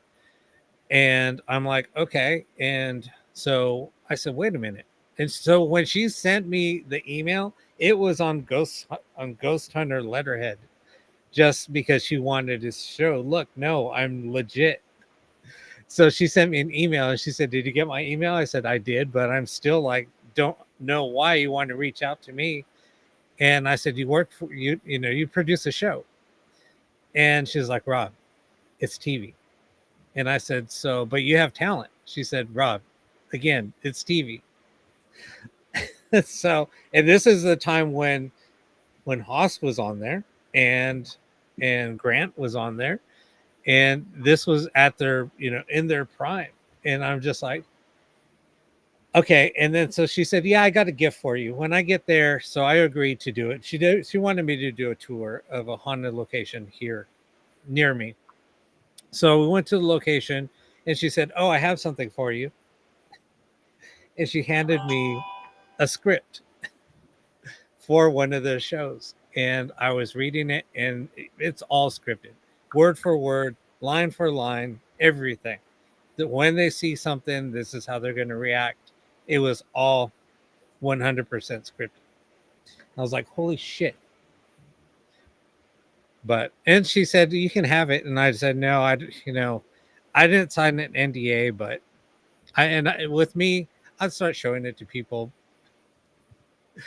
Yeah, So yeah. anyway, it was just kind of funny how that We whole all know thing went down. that's every single one of them. The same Yeah. for me. And I did 2 TV shows. I actually got to film with Heather Taddy from Paranormal State. She had a show called UFO, whatever, Alien Highway Oh on yeah, yeah. Travel. I did that. That was the first time I ever got on TV. And then Blind Frog, Mystery of Blind Frog Ranch or whatever, you know. I did season 2 on that. Did like 4 episodes on it. And I just knew instantly that that was not anything I was interested in because I don't care if people like, you know, all the shit I said earlier, all the Tim Woolworth people, Dave Miller was on my podcast. He was fucking shit about you. I know it's happening right now. I know it's happening right now. I don't care. I don't care. I don't care what people want to attack me all you want. There is nothing, and I mean this, I'm looking right in the camera when I say this. There is nothing that anybody in the paranormal community can do to me as an individual that is on my own journey to find answers that I'm searching for. I don't care if you watch it, I don't care if you listen to it, I don't give a fuck what you do. But just don't try to sell me your bullshit because I got no problem calling it out. I got no problem. I will say what's on my mind, but it's going to be the truth. It's the truth. I'm not trying to sell you anything. I'm not asking you for $1,000 for the night. You know what I could do for $1,000 just to go out and blow? It ain't going to be on no fucking raggedy ass location for $1,000. I'm going to get robbed. We're going to the titty bar. We're gonna have fun for $1,000 that night. You know what I mean? Yeah. And that's I wanted to bring up real quick, speaking of the frauds, what Dave is saying to expand on that. Because I'm getting the messages still about over the winter. I had restarted a show. I had a co-host who was pretty well known. Everybody's like, Lori, why did you just stop everything? Why did it just delete? Somebody called me a jackass in the I see that. Well, all right, you know, we Ghost like it. over the ghost boxes. They call me asshole, jackass, dumb shit. Who cares? That's closed caption right there. Yeah. Jackass. Hey, I'm whatever you want me to be, but I still don't give a fuck. How about that? We can't hurt our feelings. It's pretty impossible. But yeah, I was told by a person I was working with and over the winter and starting a show, and things were going pretty good. And then all of a sudden, this person says to me, "Well, Laura, this will explain to you guys what we're trying to convey to you. You guys, a lot of you worship this guy or you follow this guy, and he's not in the paranormal. He's in the true crime community, but he got into the paranormal, and it surprised me. And he said to me on the phone, well, Lore, you know, I really don't believe in ghosts and all that bullshit. He goes, that fucking paranormal. And he said, and I'll tell you the truth, I believe that anybody does believe in that is fucking nuts. And I went, well, so you're calling me nuts? He goes, well, I'm just saying. I go, then why are we doing this? He's like, for the money. He's like, everybody knows the money's in the paranormal. That's the way I'm going to go. I shut everything down at that moment and hit block. That's what I'm trying to tell you people. Jeff Mudgett is a scumbag. A scumbag. This guy literally tried to convince people that H.H. Holmes was Jack the Ripper. What a fucking moron. Yep. Did he know Chicago and London? How long did it take to get to Chicago from London back in the day? Yeah. You know what I mean? But when these famous people say behind closed I'm doors, going to Chicago, bro. Let's roll. Hurry up. Roll that fucking boat. I'm going the lies. And when they confess then, and they trust you, they bring you in the inner circle, and then they tell you the truth. And they're like, oh, that's not true. I'm making money. I don't believe in ghosts. And it was an insult directly to me. I believe that anybody that does believe in ghosts is a moron and they're crazy and there's something wrong with you. That's what happens, you guys, behind the scenes of all these para celebrities that everybody watches and idolizes. Behind closed doors, they're making fun of us. And they're saying, you know, we're taking your money. And you're like, well, we're not giving them money. Well, you're buying the applications on your Amazon televisions. You're watching their show. It's you're supporting them, and that's their paycheck. And they're laughing all the way to the bank on our account. I love I experienced it. I love Ghost Adventures. Hey, I love it. It's one of the most entertaining paranormal anythings I've ever seen. I liked the original Paranormal State too, because I had a mad crush on Heather Taddy, and I was just like, yeah. But no, seriously. Yeah, you know, I love that. It's all about the paycheck. It's too bad Ryan Buell, whatever his name was, he really screwed that pooch, man. Yeah. But I liked it. It was but Paranormal State was the first show that I ever really watched. That's how I was introduced to Lorraine Warren. Yeah. I didn't know who the fuck she was until this sweet little old lady appeared on the show one day, and I was like, oh, okay, cool. And then Chip Coffey showed up, and I was like, oh shit. Yeah. He likes to use the C word against women. That's what he does. That's his thing. I love the entertainment factor of it, and if you're just dabbling in it, then just keep to it. Let Zach Bagans take you on all the adventures you need to go on. Right. Watch it for entertainment, right? Absolutely. But if you're watching it to gain knowledge, no. Well, there's not much knowledge to be gained there. But I'm going to say this: I've gone to 5 different Ghost Adventure locations, and 2 of them were dead in the water to me. That was Eureka, Nevada, and oh God, what was the other place I went to? I was just having this conversation with the Ear Mob podcast the other day, because we were like, how many Ghost Adventures locations have you been to? That was our conversation for the day, and he had what was the other fucking place? Oh, the fucking town in Reno, the cowboy town. Goldfield. No, the big one, the one that everybody goes to, the Washoe Club. That's it. The Washoe Club. I was going to say the Washoe Club. Virginia City. What a fucking madhouse, idiotic place to go ghost hunting. I've been there. It's so lame. It is so contaminated. There is no fucking way you can get anything there but people in black shirts walking down going, hey, Zach Bagans ain't here. Let's go have a $20 hamburger. Exactly. It's sick. It's sick. You know, yeah, nothing there, nothing in Eureka. And goes through the roof.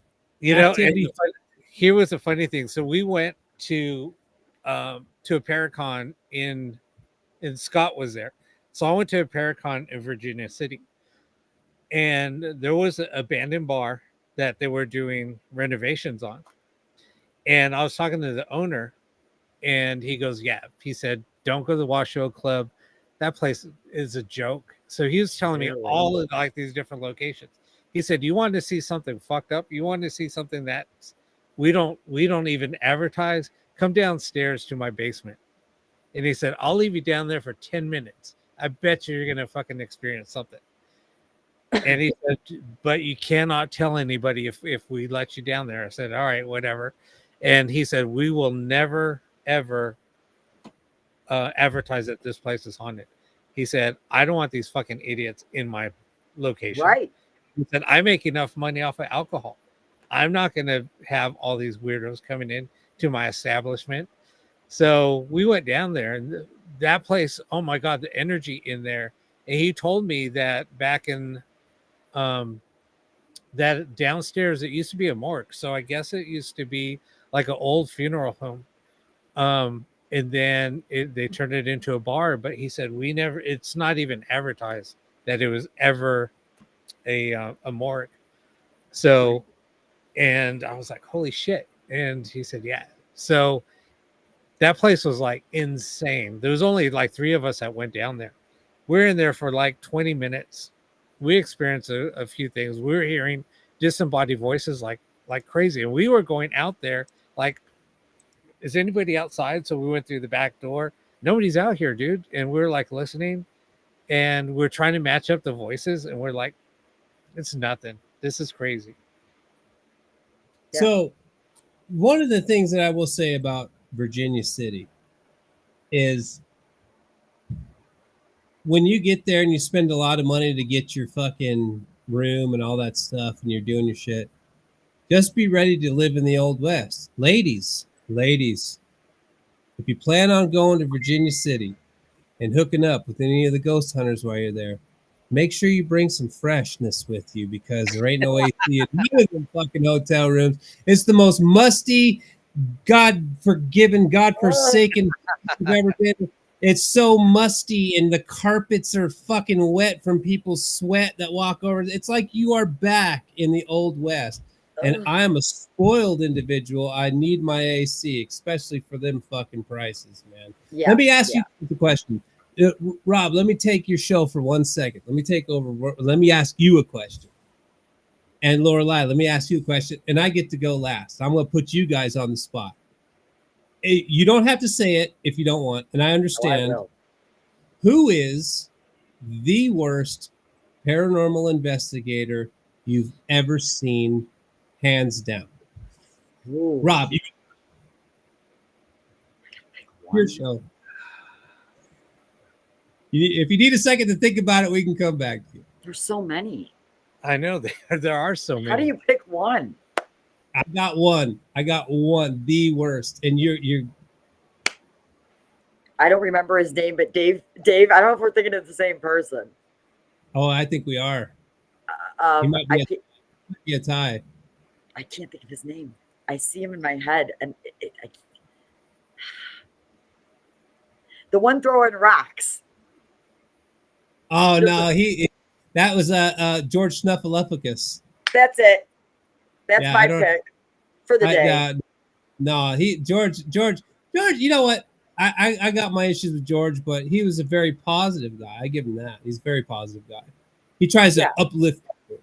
You know what I mean? Yeah. And he's like a paranormal Richard Simmons. He was completely full of shit.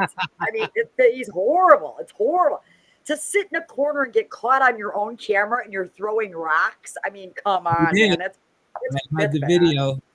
He did chuck a rock. I will say that, but that's my pick. If you want, I'll go next. If you don't want to say, no, anything, mine is a scumbag. No, so is mine. Mine is a total douchebag. Mine too. And that would be Rocky. Rocky. Oh. Rocky. I can't think of his last name.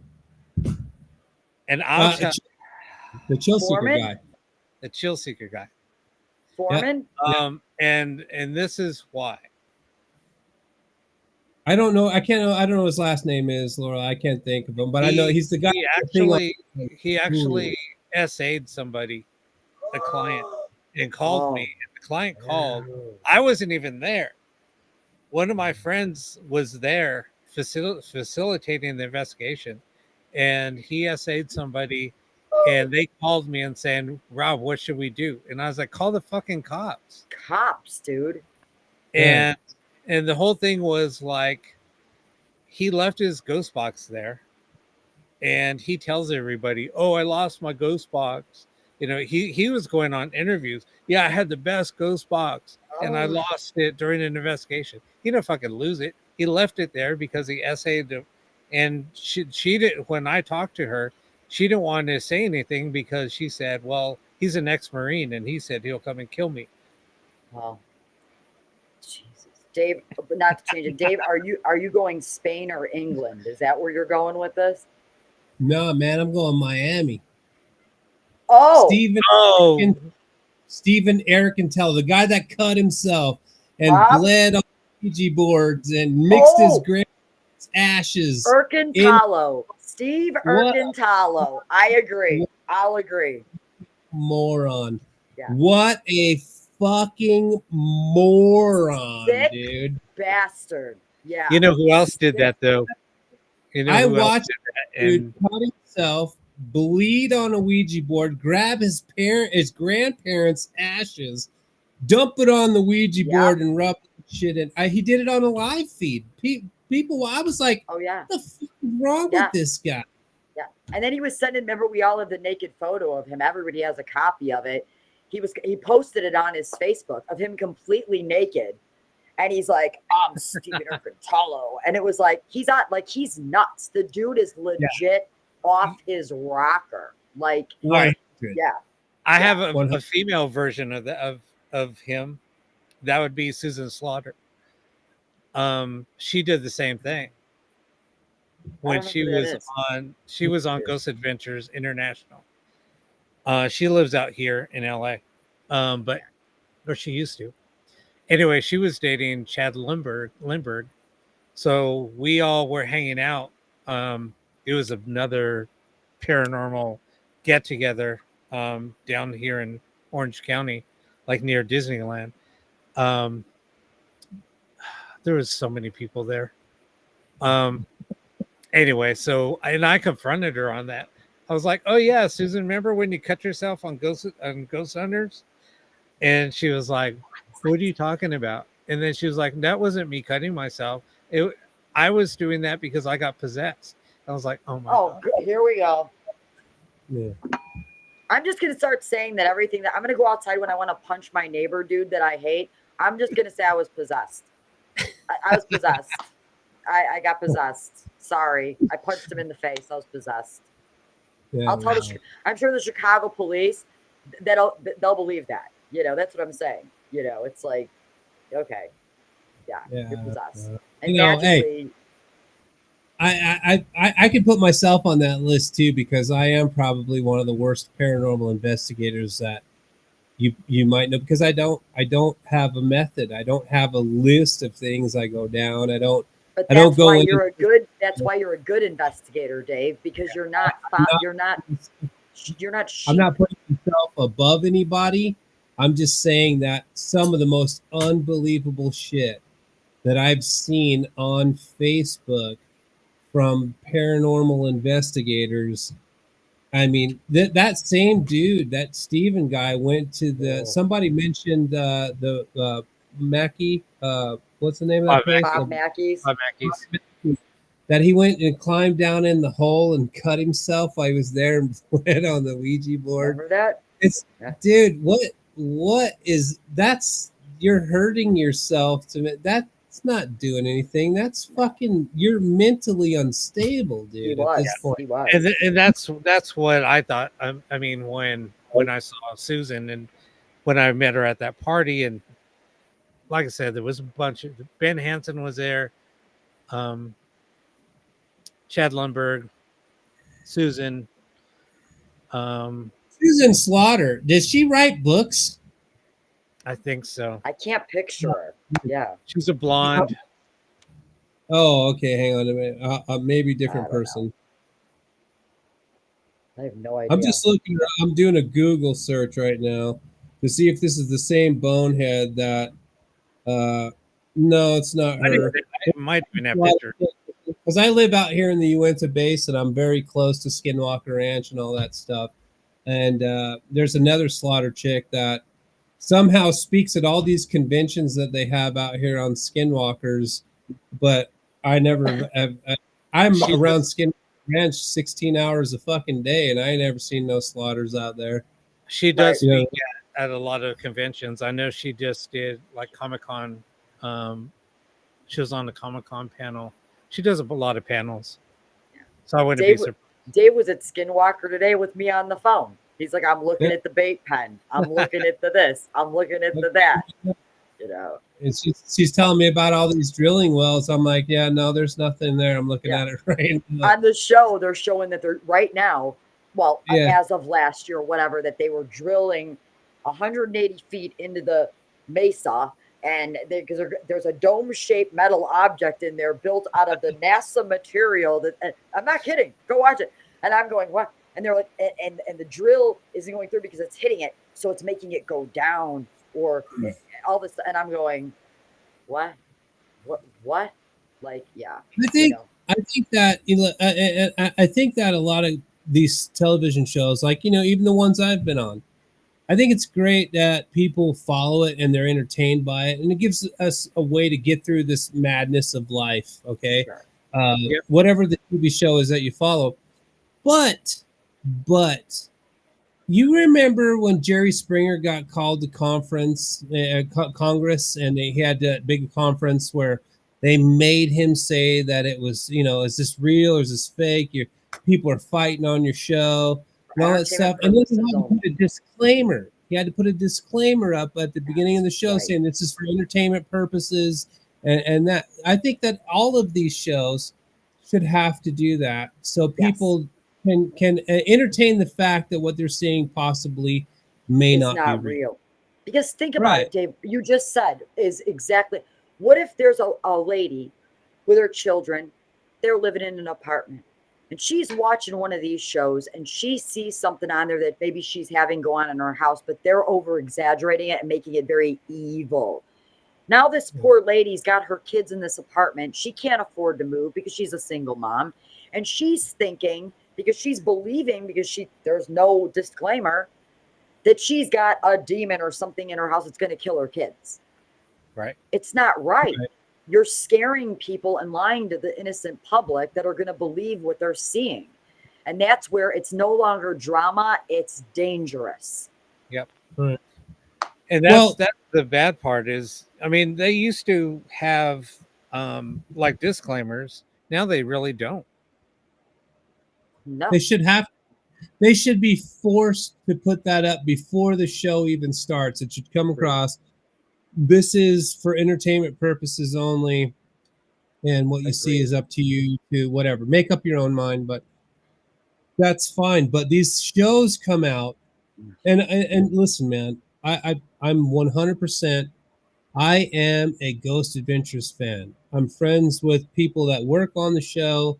I think the show is done. It has its moments where you can definitely tell it's being over dramatized or whatever, because it is TV, and that's what producers do. Anybody that's called a producer that works on a television show, what's their job? Is to produce something. They can't just go stand. I'll go back to Jason Hawes and that one dude that he's got with all the tattoos on him. Let me reenact a scene for you. Hey, there's something going on here. Oh yeah, it's really I think something's happening. Something's going on. They're so monotone and fucking boring. Yeah. What's better than watching Aaron bounce down a hallway like a fucking top, hitting walls as he's running away from something? That's the greatest shit I've ever seen on any TV show. Love me or hate me for it, I don't give a fuck. But for me, on entertainment, because I'm that type of person that when I'm in a location and something scares the fuck out of me, I ain't turning around and looking at it. I'm trying to get the fuck away. grab my bearings, running through the dark over every obstacle known to man that's right at somehow at shin level. That you should see the scars on my shins that I've got from running away from shit. I don't turn around and go, "Be gone with you, Satan! I am here. I'm a paranormal investigator." No, man. Something fucking scares me. I jump and run. I was raised in Queens, New York. You got to be out of your fuck. I want to turn around. I'm running, dude. My life's in jeopardy. I'm getting away from that shit, man. I'm the sicko. I do run to it. I mean, I do too. I think Aaron's reactions are the most legitimate thing I've ever seen on any TV show. The guy is exactly what I do when something goes boom behind me, and I'm in a. Hey, is there anybody here? Is there anybody that wants to talk? Hey, no, you can talk right into this microphone. I'm going to be able to hear it. Boom behind me. I'm down the fucking hall. That's it. I ain't turning around.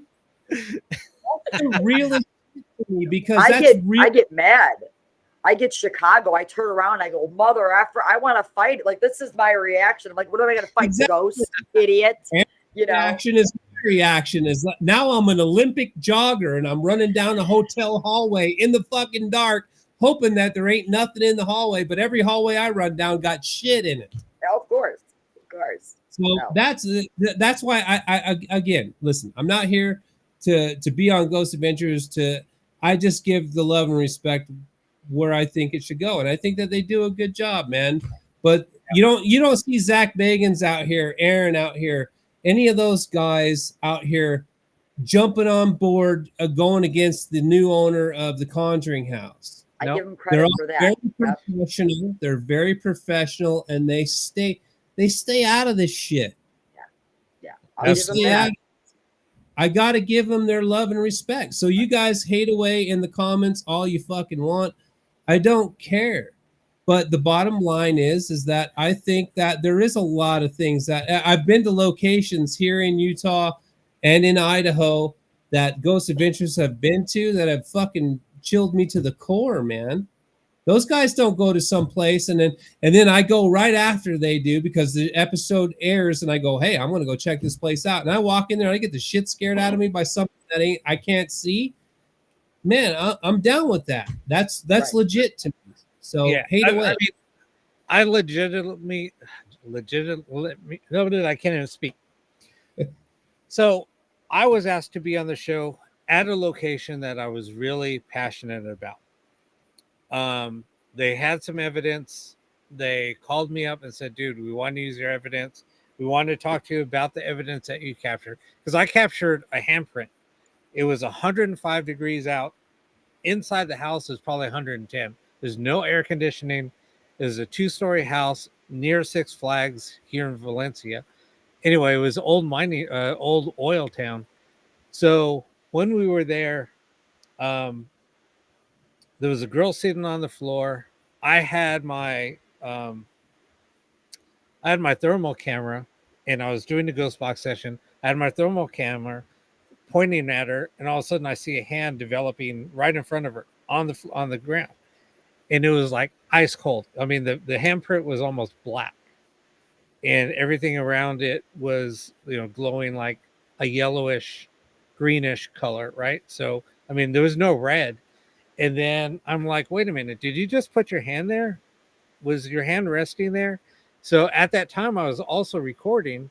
So I replayed it, and I was like, your hand was on your, because we had bottled water that was ice cold. She had it on there, and she said, no, I put my hand here. So I rewound it, and I said, no, yeah, your hand was there, but look, it's over this way. So anyway, I got all of that on video, and so Zach saw that footage and said, hey, we want you on the show. And unfortunately, I couldn't make it. And I guess all the other investigator that they were going to use their evidence for also couldn't make it. So they had to change up the show. Anyway, so I mean, I was really bummed that I didn't get to do it. But then again, so I watched that episode and they made it so entertaining, even though they couldn't use that footage. They went a different route, and just the footage that they got, it was mostly Aaron, and one of my buddies was on it, and I was just watching it, and Aaron just made that whole episode. It was just like, man, It is very entertaining. I mean, and that's the thing. It's entertaining. It's great TV. It's entertaining. Zach went to business school. He went to acting school. Yeah. He always said he was going to make it famous, and I give him kudos. He's a brilliant businessman. He did it. He knows what he's doing. He's making buku bucks. Yeah. He's the most viewed para celeb. Yeah. I want to say what I honestly think the difference between male paranormal investigators and female paranormal investigators are. Yeah. And Lori, looking at you, I obviously see you have a lot of strength in you. You are that chick that turns around and throws her fists up, while I'm that guy that runs down the hall. I'm an idiot. I'm an idiot. Yeah, no. Women are just built different than men. We get up on our toes. We're bouncing and bobbing and weaving and shadow boxing. But in all seriousness, I went to a location with a female investigator. Her name's Via Wolf. She lives in Salt Lake, in that area. Very, very cool chick. And this one place that we went to, I'm not going to say the name of it because I'm at odds with the owner. She's another one of these owners that's gone a little bit for rocker. But it was me, Nick Riggs, Vile, and we go into this location. And me and Nick are setting up the fucking night vision and getting, all the lights ready. And we're like, okay, man, is everything charged up? You got your, and we turn around, we look, and she's gone, walking through this place, no flashlight, no night vision, just going about her way to go do her thing. While the dudes in the house were beating on our chest going, yeah, the 525 is ready, and this is ready, and the 726 is ready, everything's charged up, we ready to go. And we turn around, and the chick's gone. She's fucking already downstairs into the pits of hell by herself with no fear whatsoever, while the guys are upstairs making sure we could see before we went anywhere. Right. So there's a massive difference between investigation tactics between men and women.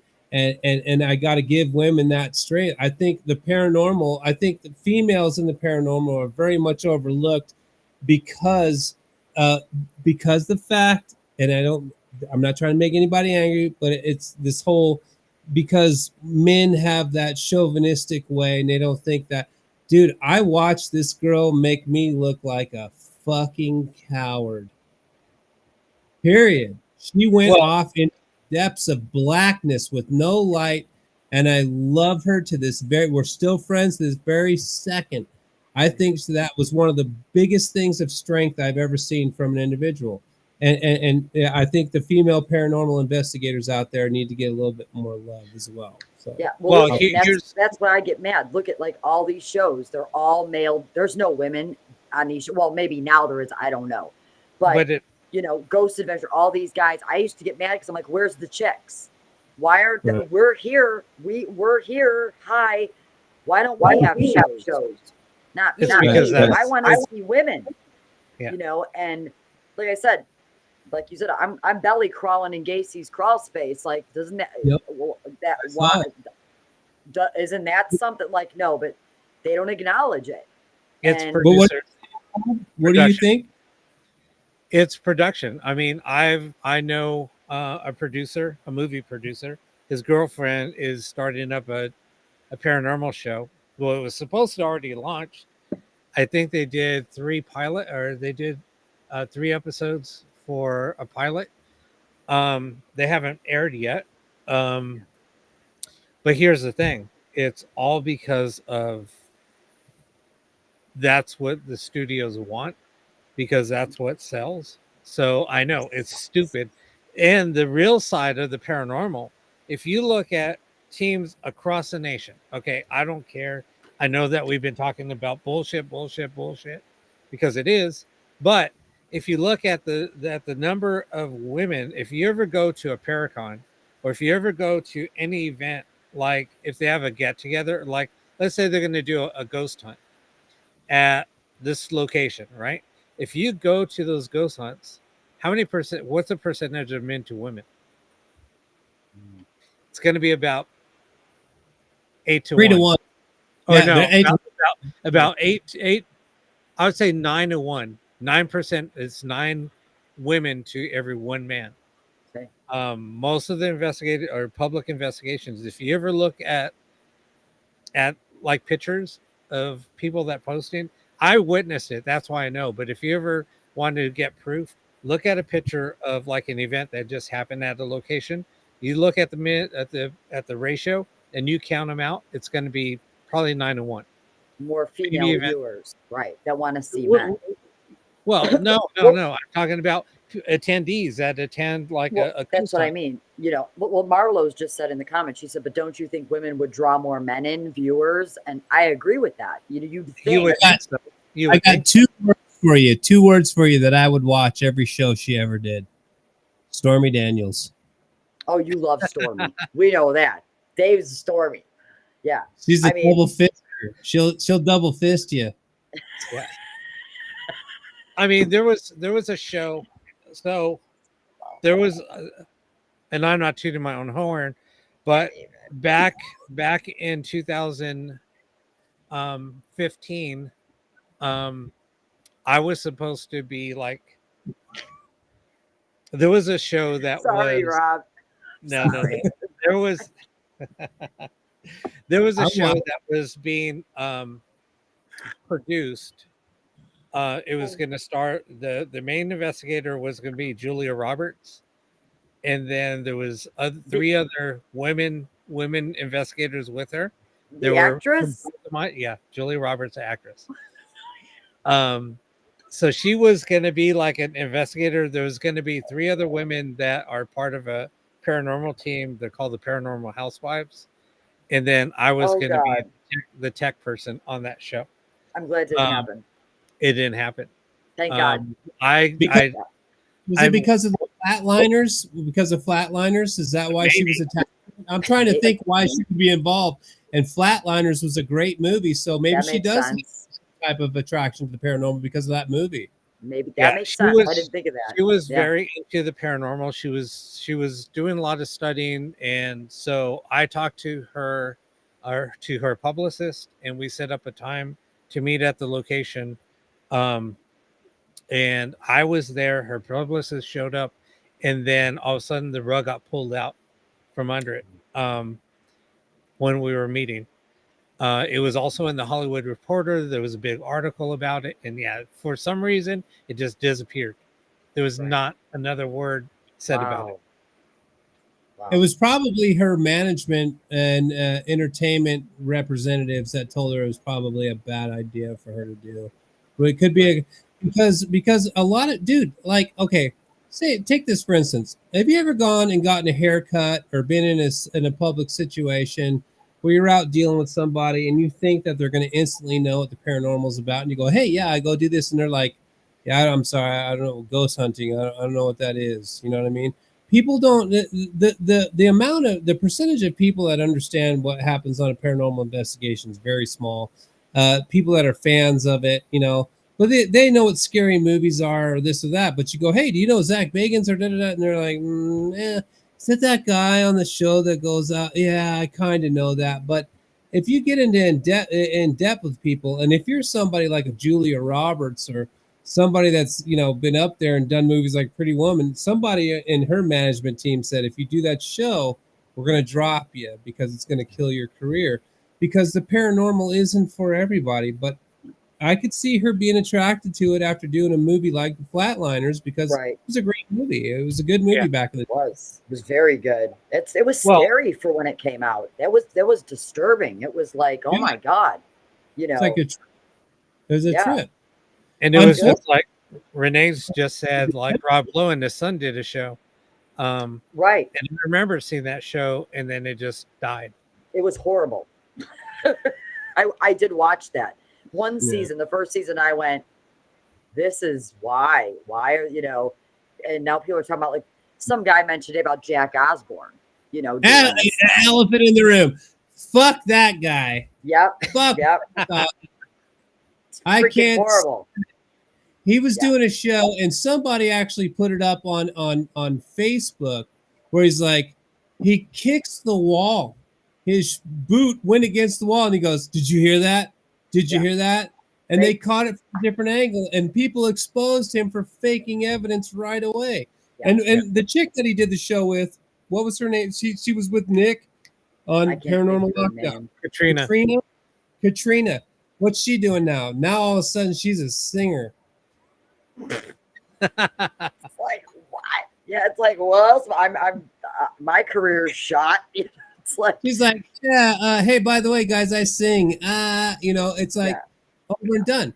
It's like you see. Yeah, I used to follow a bunch of paranormal teams from down south, Louisiana area, and once they realized that they weren't going to get that TV show, they all quit doing the paranormal. Now they're photographers. They're out doing different shit. People usually go from the paranormal to UFOs right away. Yeah, they go right into the mix. Isn't that funny how that works? They give up because they realize there's no future in the paranormal for them. What's the fucking future? It's your desire to go out and search for these things. That's the future of your paranormal. That's it. Right. Really? Nobody can stop you from doing what you love, And the whole thing is people think like, oh, this is going to be an easy way to make money. I'm going to land a TV show. I'm going to make money off of TV, blah, blah. And they don't realize that it's not all that. You don't get paid that much. Let's do it. Go, brothers. Canceled. Yeah. What happened to Dakota? Where's Dakota? YouTube. Deep South Paranormal, completely obliterated.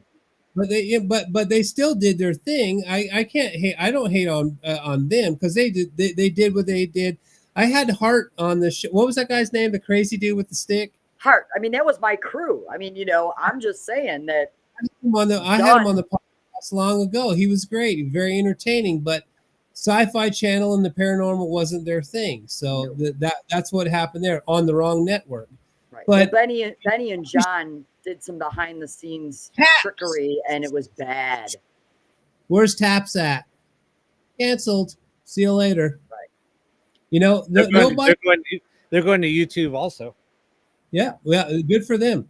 Good for them. What's Jason Hawes do today besides going on Paranormal? Sitting in his car. Sitting in his car. Outside the Conjuring Mansion. Outside the Conjuring Mansion. New video release. I'm waiting. Unclogging their pipes. You know what? And here's how brilliant Jason Hawes is. He realized that people started watching him and following him again. So he took it upon himself to inject himself in the Conjuring Mansion bullshit. Right. And now that's how he gets views. Now there's going to be a third video. I guarantee you, because that lady put video up saying that she thinks Jason Hawes was outside of her house, or not her house, Conjuring house. She puts it up. I think Jason Hawes was outside of the mansion 2:30 in the morning, blah, blah, blah. So now he's going to come and do another video and talk more shit about the lady until he finally ends up in a courtropom. Yep, exactly. She's not going to put up with it. No. He's got the money to do it. And he don't. He ain't got no fucking money, dude. Oh, wait. Speaking of frauds from the South, hey, Wayne Fernandez, I want my $125 back for the piece of shit box you built me that you didn't put the damn reverb on or the headphone jack. What am I supposed to do with it? Sit it in my bathroom and look at it while I take a thing? I don't want to be that graphic, but what do you want me to do with this piece of shit? It's sitting on a fucking shelf.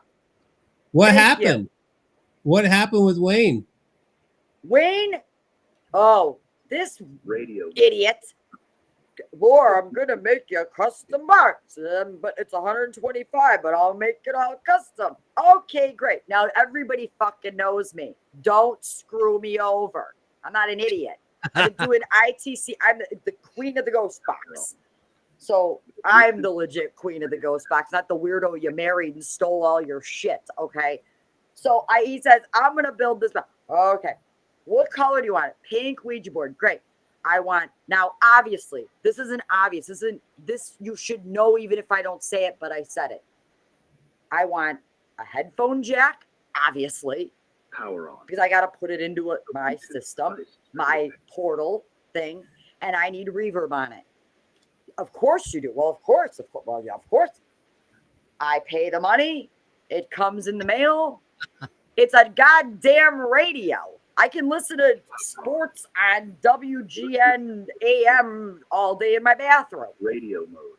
That's all it is. Then what am I supposed to do with this? Wayne Fernandez and Dark Star bullshit. Oh, Did you get a headphone jack? that's Did you bad get as your fuck. reverb? That's rad. Oh, that's nice. So you give him a headphone jack, but I don't get a damn headphone jack. Yeah, you want to call people out on the show today? That's who I want to call out. That's it. I'll show you mine. No, I'm not kidding. Here, I'm going to bring it over. We're going to show everybody that I am not fucking. Wait, now I'm mad. I'm using the. That's the only thing I don't have in that radio is. Oh wait, no, I'm going to show you what I'm doing. I spent 120. I want my money back. I'll ship it. I'll pay to have it shipped back. I want my damn money back. Hang on, I'm mad. Hey, why she's grabbing a box? I just recently received the box. Rob did a box for me. It's behind me. This box right back up here. It's a big one. Dude, I feel so bad about that radio. Let me finish. The FM sweep on this thing, it's right here, right where my finger's poking. Phenomenal job, Rob. I think you're one of the most passionate builders out there, and I love what you do. I love Rob's box. That box ain't going nowhere, bro. It's staying right where it's at. I'm going to take it out to the cemetery with me and see what I can do with it. But you're a fantastic builder. But okay, I see you got a Ouija board in your hand. Don't cut yourself and bleed on it. I'm gonna. Here's this. So he didn't put reverb on it? What am I supposed to do with this? What are we supposed to do with this? Look, we're gonna. It's just a radio. Here we go. And speaker. Here we go.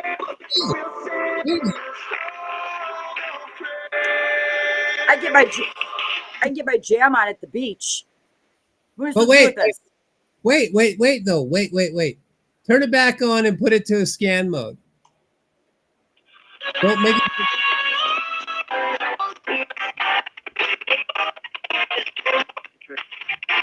Again. That's what this one sounds like. I don't work like this. That's what it's supposed to. But no, with minus the reverb, that's really fast though. You've got it set on pretty fast. Yeah, but but you told him you wanted reverb, so you should have put reverb in it. But it sounds like it's good. But Dave, you know how I do it. I run into Where's your reverb on it? I don't have reverb on this one. Oh yeah. That sounds like it's got a lot of bass in it. I like that, Rob. But it the does. point is, And the only thing is it doesn't have adjustable sweep because of the radio that's in here. But I set it to like a set sweep rate, which I think it's fast enough. It's perfect. Yeah. Right. But if you order something and somebody tells you they're going to put reverb in it, they should at least have reverb. How am I supposed to plug this into a portal? You can't. Right. What do I do with this? That's something that I do on all my boxes. Even if it's a hard sweep, I put. I'm gonna walk down the streets of Chicago like I used to when I was 12. That's what I'm gonna go like. I'm gonna go down to the where all my my hardcore friends in the city. I'm gonna walk down. I'm gonna be like this.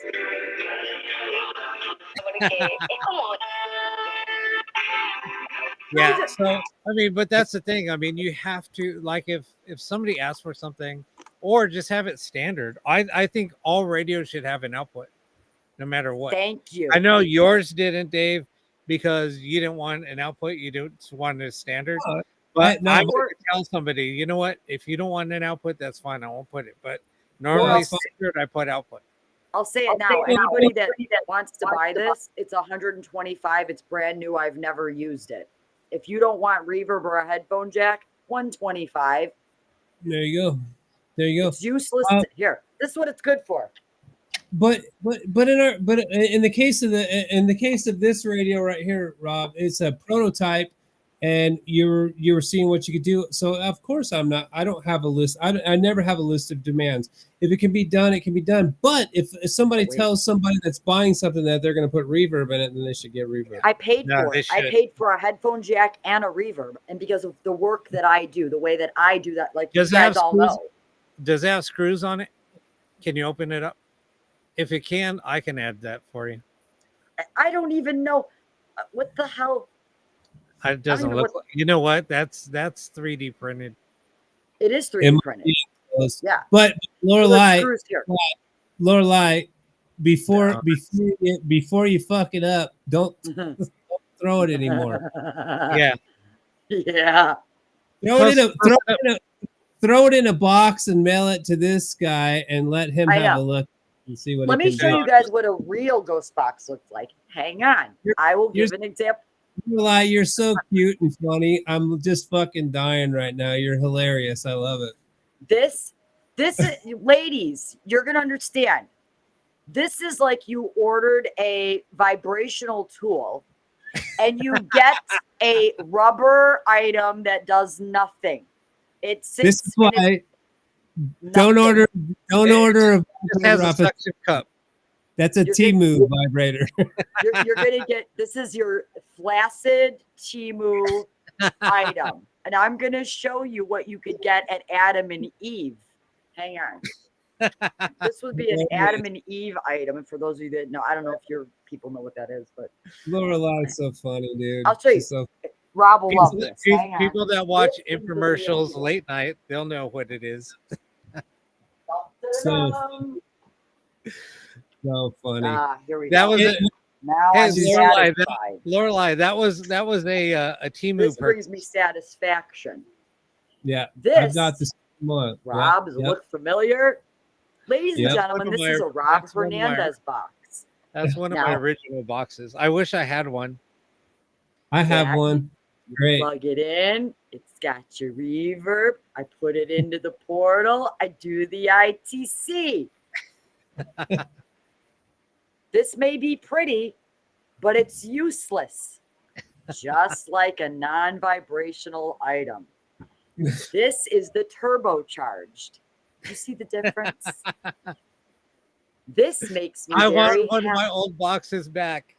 Rob, I'll tell you what. I'll ship this to you and you can have it if you build me a new one. The Okay. greatest commercial ever. Yeah. Greatest commercial I've ever seen in my life.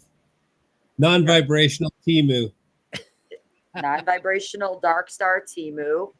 Hit the red Adam- switch on the side. Hit the red switch on the side. Flip it up. Let's get going. Oh, ho, ho. Listen. I can't. Hello? Yes. See, it likes it. If I brought this down to the city and walked around with it, they'd go, that's the demon lady with the ghosts in the box. This, they'll go, Lori, where'd you get that? That's a nice little boom box you got going on with some Ouija boards on it.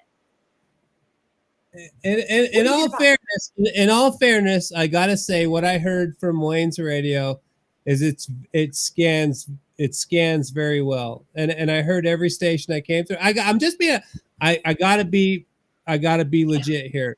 I don't Yeah. think that you got something that doesn't work. I think But that what you got isn't what you wanted, and that's the problem. So My here's the name's difference. on it. Don't put my name on a bad but non-vibrational item either. I'll tell you the difference Number between 40. the two boxes. So one is using just a standard analog radio, which is going to sweep a little bit slower. You're going to hear a lot more static. The one that I'm using is a digital tuner, where you will not hear any static, and it will only hit every Be right station is coming through. That's the difference. That's why people love my radios on that build, Yeah. that particular build. This one. The other radios I do build also sound like Wayne's. So I have two different versions. But look how beautiful. Yeah, It does, I this radios. this through the I miss portal those. is amazing. But yeah, I mean, like I said, that's why, trust me, guys, and that's another thing. Trust me, it goes with the theme tonight. These things aren't cheap. So when you order something, and when I questioned the builder, I said, "Hey, yo, bro, I paid for, and you didn't. There's no reverb. There's no." He blocked me. Bad business. Yeah.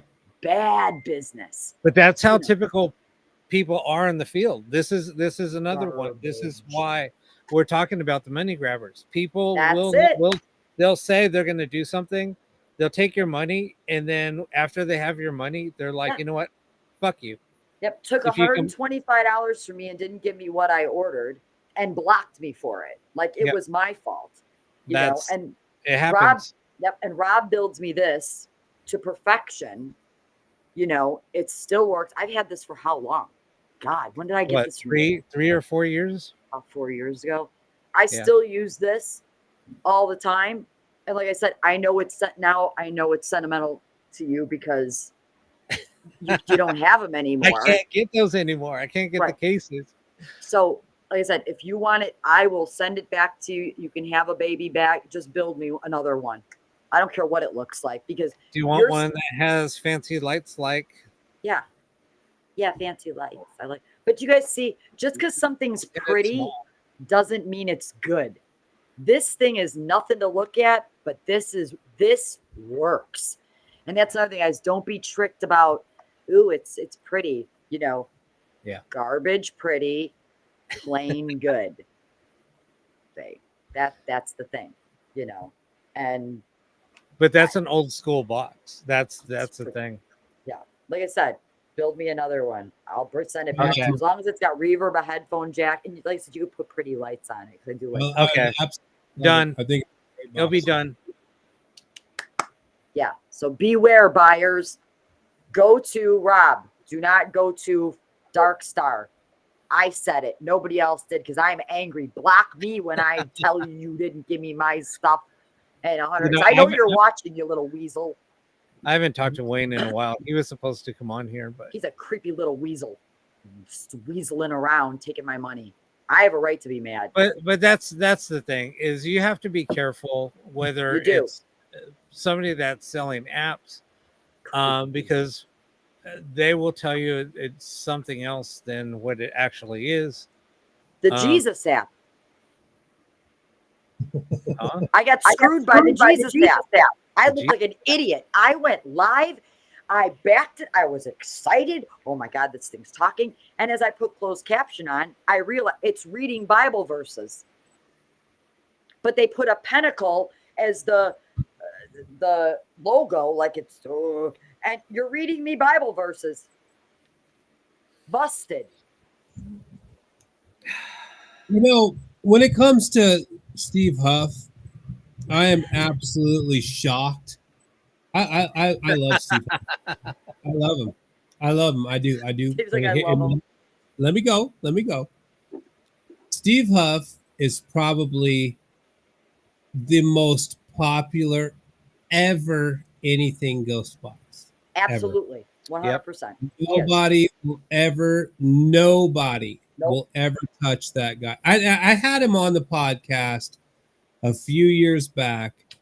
It was an absolutely amazing interview with a cool guy doing his thing. Right. Now, what his thing is, it's his thing. It's not my thing. It's his thing. I have absolutely not one thing negative to say about Steve Huff, and here's my reasons. He brings more people to ITC than all of us combined. It's true. That's true.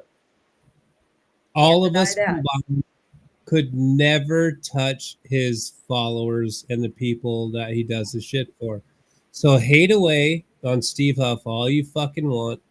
That guy is as real as it gets as far as bringing people in. I'm So- just mad at him because he promoted a false item that he knew was fraudulent, got us to buy it, and then I find out the boxes are all pre-programmed with Bible verses, and it's I busted it out on. Are we not playing into the Paranormal Hate Club by joining the I said the Tim Woolworths and the Steve Holtes Yeah. attacking this guy for I did. bringing people in to but okay, you did. Yeah, at one point you hated him. What do you think of him right now, 2024? Honestly, I think he saved the ITC field. I mean, back in when did we have our feud, Dave? 2015, 2016? That was way long ago, many moons ago, dude. So we had a feud. But I said the same thing back then that I'm saying right now. I've not changed anything I said then to what I'm saying now. Still the same message. The guy is great for ITC. Right. So anyway, so Dave and I, the reason why, I'm backing up, backstory. The reason why Dave and I had a fallout is Dave started building apps. He started making apps. And at that time, I was doing a lot of Steve Huff hate videos, exposing Steve Huff for who he was, for what he was doing. That's how I started building boxes. So anyway, so I was doing that. Everybody's like, Rob, you're putting in all this research. You know how to do this shit. Why aren't you doing it? And I was like, I don't know. Anyway, so I was doing all these exposing Steve Huff videos. And then I get pissed off at Dave because I have my hate for Steve Huff. Let me ask you quickly on a pause button. How much energy did you put into those hate videos, bro? You know what I mean? How did you put so much into it, and your stomach hurt, your heart hurt, you're angry. I was angry, lost sleep over it. I mean, Right. I was angry. Not worth it. Okay, but here's the thing. So I had all that energy, all that fucking hate, all of that shit. And then here comes poor Dave. He says, "Hey Rob, I got this app." And I was like, "Okay." And then I'm gonna have Steve Huff beta testing it. And then what did I do? Fuck you, Dave. You're a fucking piece of shit. You're a sellout. You're a fucking sellout. Wait, what did I do? Right. But because Rob has been respected so long in the community that I didn't know the battle. And it was the same thing with Danny Roberge from Echo Vox, hating on Steve Huff, hating. And I was like, wait a minute, what's he doing wrong? Because I was just innocent and looking at this guy going, I think what he does is kind of cool. You know what I mean? In the beginning, we all believed it. Yeah, of course. We all were like, wow. And I walked into that firestorm, and you can see the passion that some of these old school box builders had against Huff. Because all over the place, man. And programming, and they busted him on it. I signed my death warrant in the paranormal that day. The minute that I said I think Steve Huff is okay, the whole ITC community went against me, and I never looked back. Never looked back. Yeah. So what happened was, so I took all that fucking hate, anger, bullshit, and I said, you know what? Fuck this. And then I got hate for it because I'm like, okay, I'm going to reverse that energy. I'm going to come out with my own ghost box. And then I started building. Look at this. And then, then all of that. The hate started coming towards you. And then they were like, how in the I was from all the old school builders started being like, how in the fuck did you come up with that? You know what? Poe, I agree. I started getting all the hate. Like, dude, you're fucking, how in the hell did you do this? Who fucking taught you how to do this? And I said, I did. And so I just took all the energy. Now all the old school box builders fucking can't stand me. And I'm like, oh, well. These are amazing. I own one, and it's. And I get what Mr. Poe is saying about this. Now, listen, when I say I like Steve, I listen, I like Trump too, okay? But I don't agree with everything that he says or does either, okay? Right. I like some of his policies, and I'm gonna convert that over into liking Steve Huff as well. I don't agree with everything he says or does, but I like his policies. I like his approach. You can come into the comments, Mr. Poe, and say Steve Huff, the guy that contacts dead celebrities before they're cold. Yes, absolutely. Now you know what ITC is, right? Don't you? Yep. You know what I mean? So my argument is he brings people in to understand what it is. Is it always good?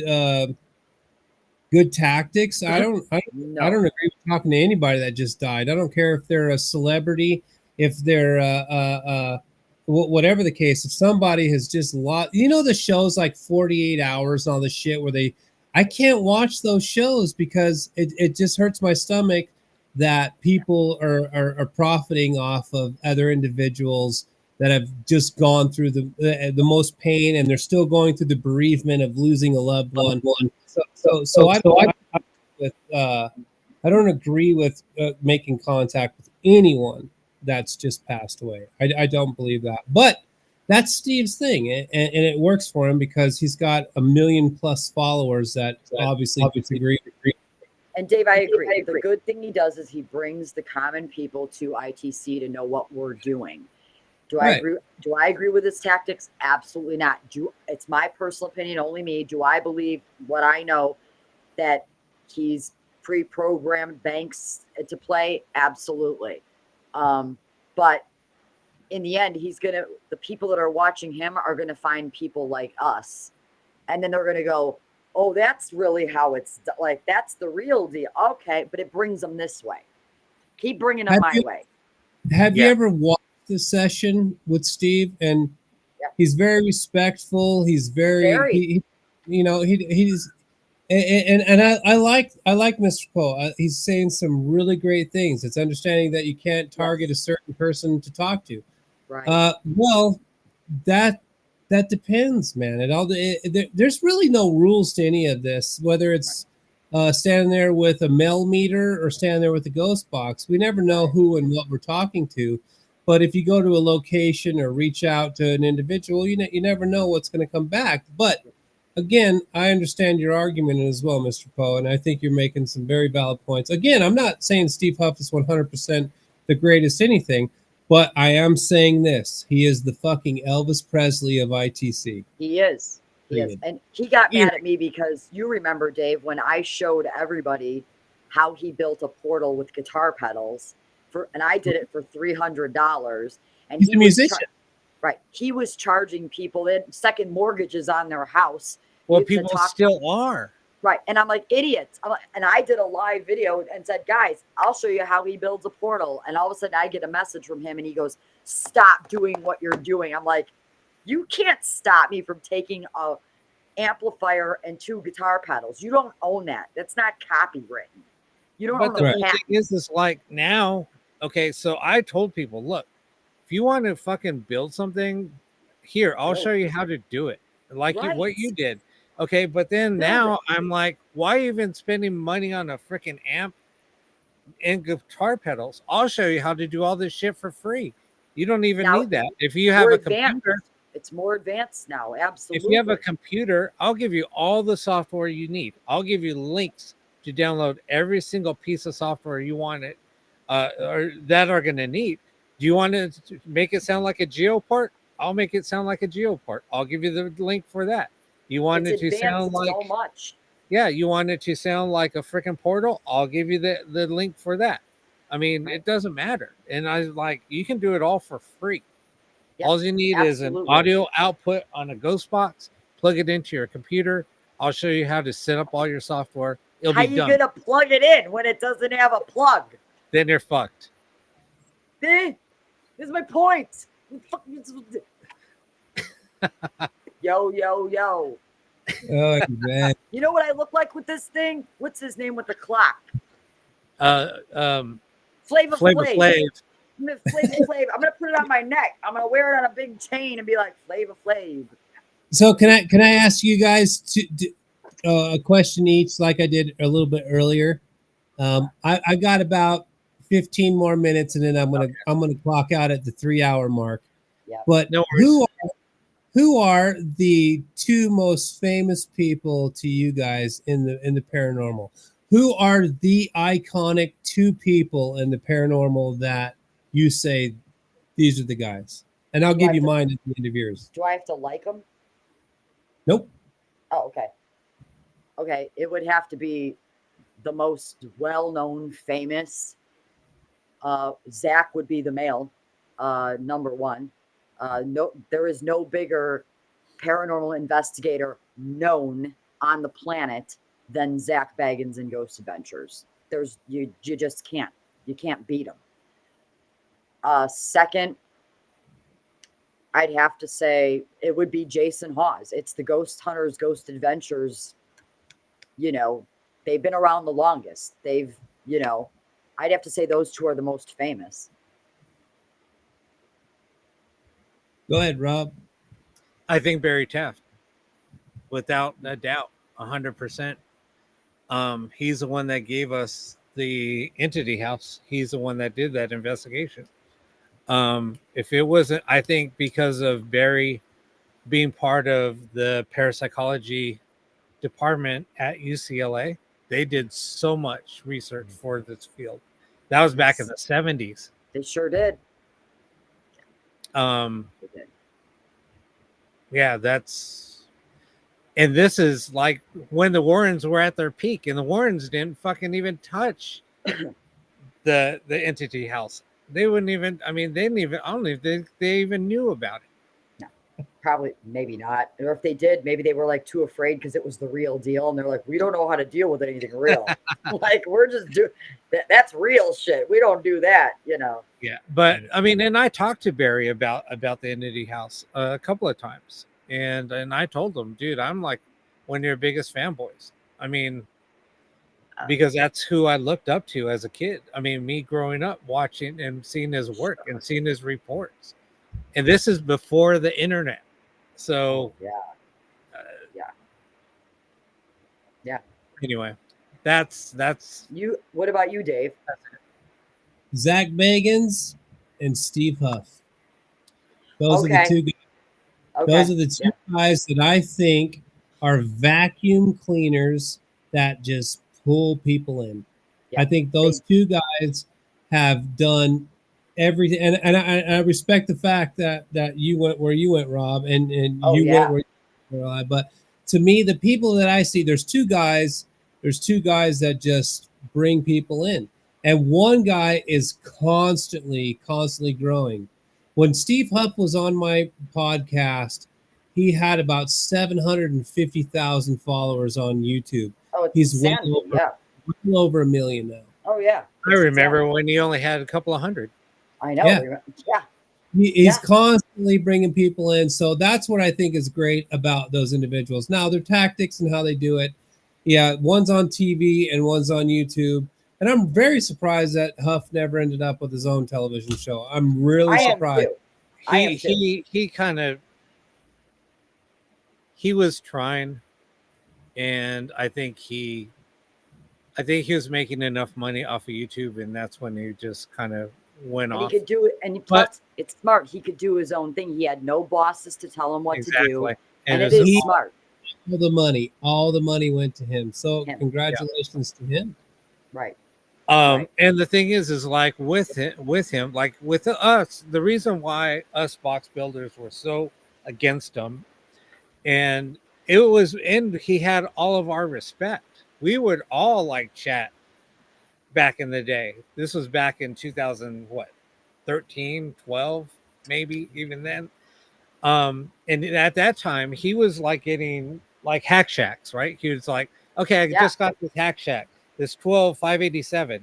I just got that. I'm gonna do a ghost box session, and we're gonna test it out. And he would do Coffee with Spirit every morning.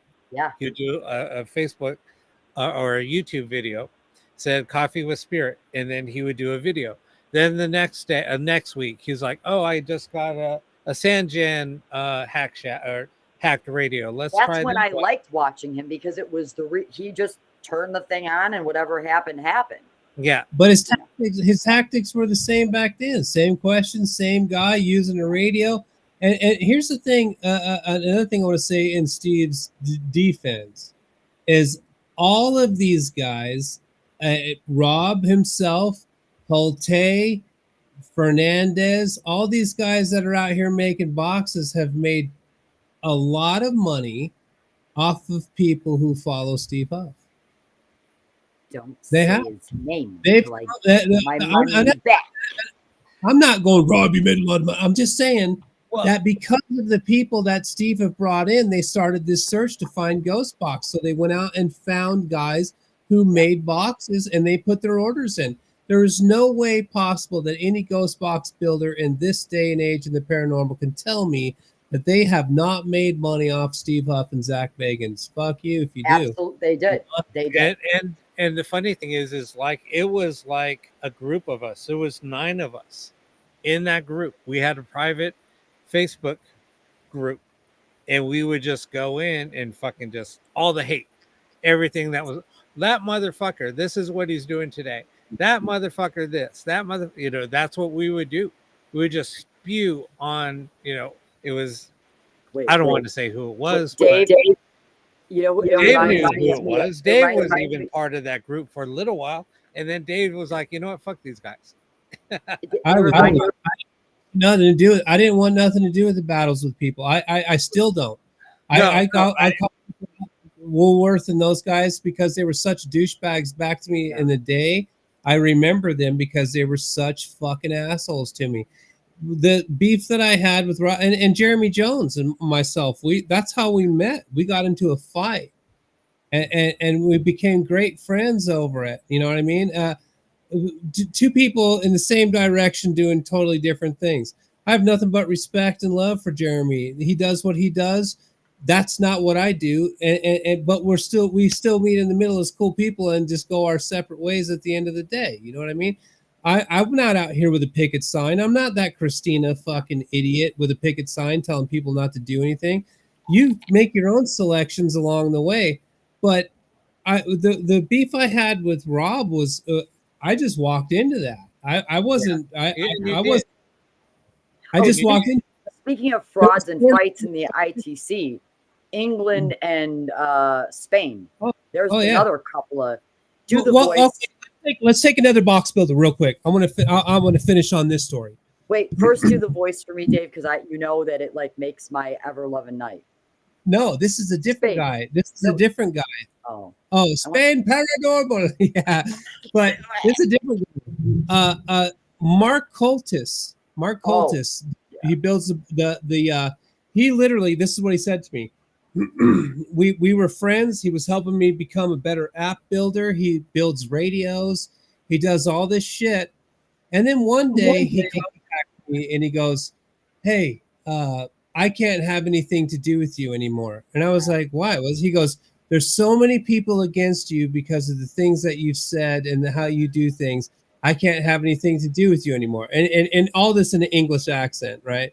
He tells me, he goes, go make a fake profile and go to an ITC community and say, what do you think of Dave Miller? And that at the end of that, that's why. And he unfriended me that moment. I've never said another word to him since. Now he's sick and he's dying from COPD or whatever the fucking case is.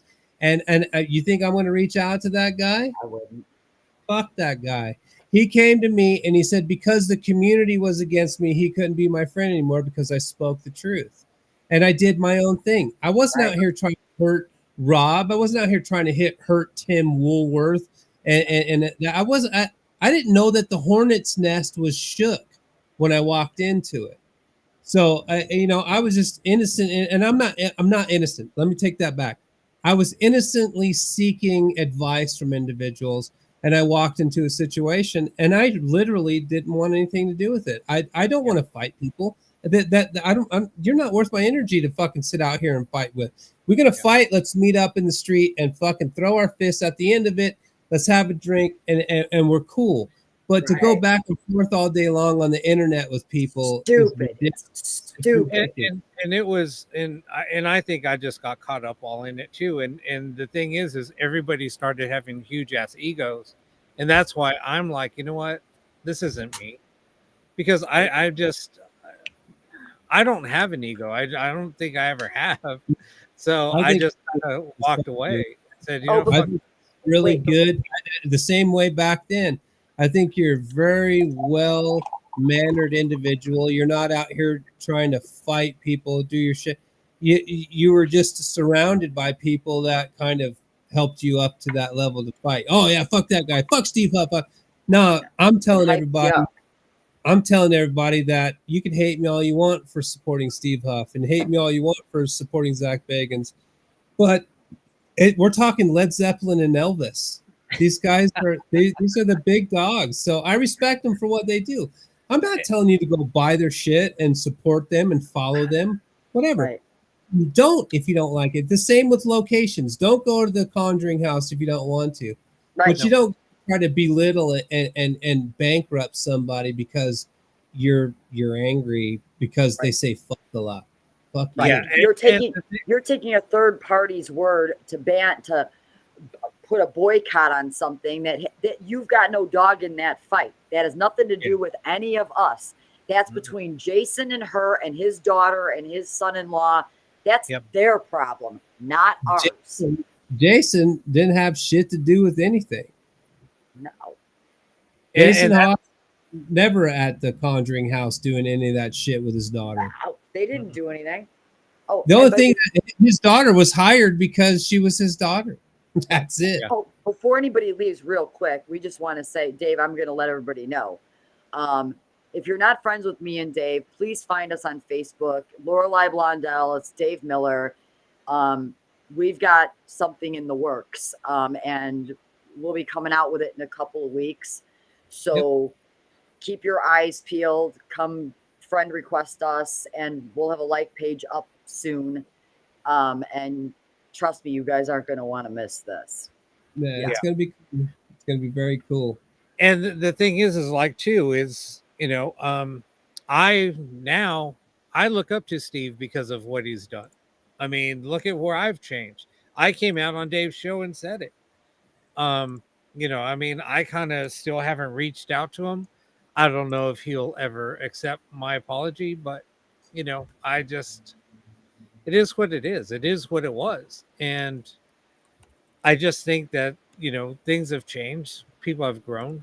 And I just think that there's too much bullshit in the field anyway. And here's the thing. Something about the cauldron you have behind you. I think that's one of the coolest props I've ever seen. That thing looks fucking awesome. I love that. I know. Oh, What is it's a humidifier, right? No, it's a diffuser, an oil diffuser. Yeah, I've got one with the fireplace. I've got one sitting by my bed just like it. Yeah. ridiculous? Very cool. It's very cool. Yeah. But it looks like cool. fire. Yeah. But the thing is like, you know, that's why we came on here. We wanted to do this because of all the bullshit that's going on in the paranormal. You just have to look out for the fakers. You have to look out for all the money grabbers. It is what it is. And think for yourself. Think for yourself. People do not want to hear the truth. They want to hear all the bullshit lies. That's all they want in the paranormal. They don't want to hear the truth. If people have real evidence, they don't want to see that. They want to see the made up bullshit because that's what sells. Exactly. 100%. But guys, well, I know it's been almost 3 hours, but thank you guys for coming on. It was an amazing, amazing show. We got to do it again. Thank you, Rob, so much. We love you. Anytime. I'll start on your box. I got to get Dave's over to him also. So you guys, your boxes will be out. I'll need your address. Just DM me your address. I'll send it to you again. Yeah. And then like I said, I'll ship both of these out to you because no, that one you keep. That one. What do you want me to do with it? I'm going to go drop it off at K-Town off the 290. Post it up on Facebook. You'll sell it. Anybody want a Ouija board radio? That's what it is. Well, just sell it. You'll get money for it. If you want to send it to me, that's fine. I'll see what I can do with it. Good. All right. Well, thanks, guys. I'll talk to you guys later. Right. I appreciate Love you guys. Thank you, everybody. Love you guys.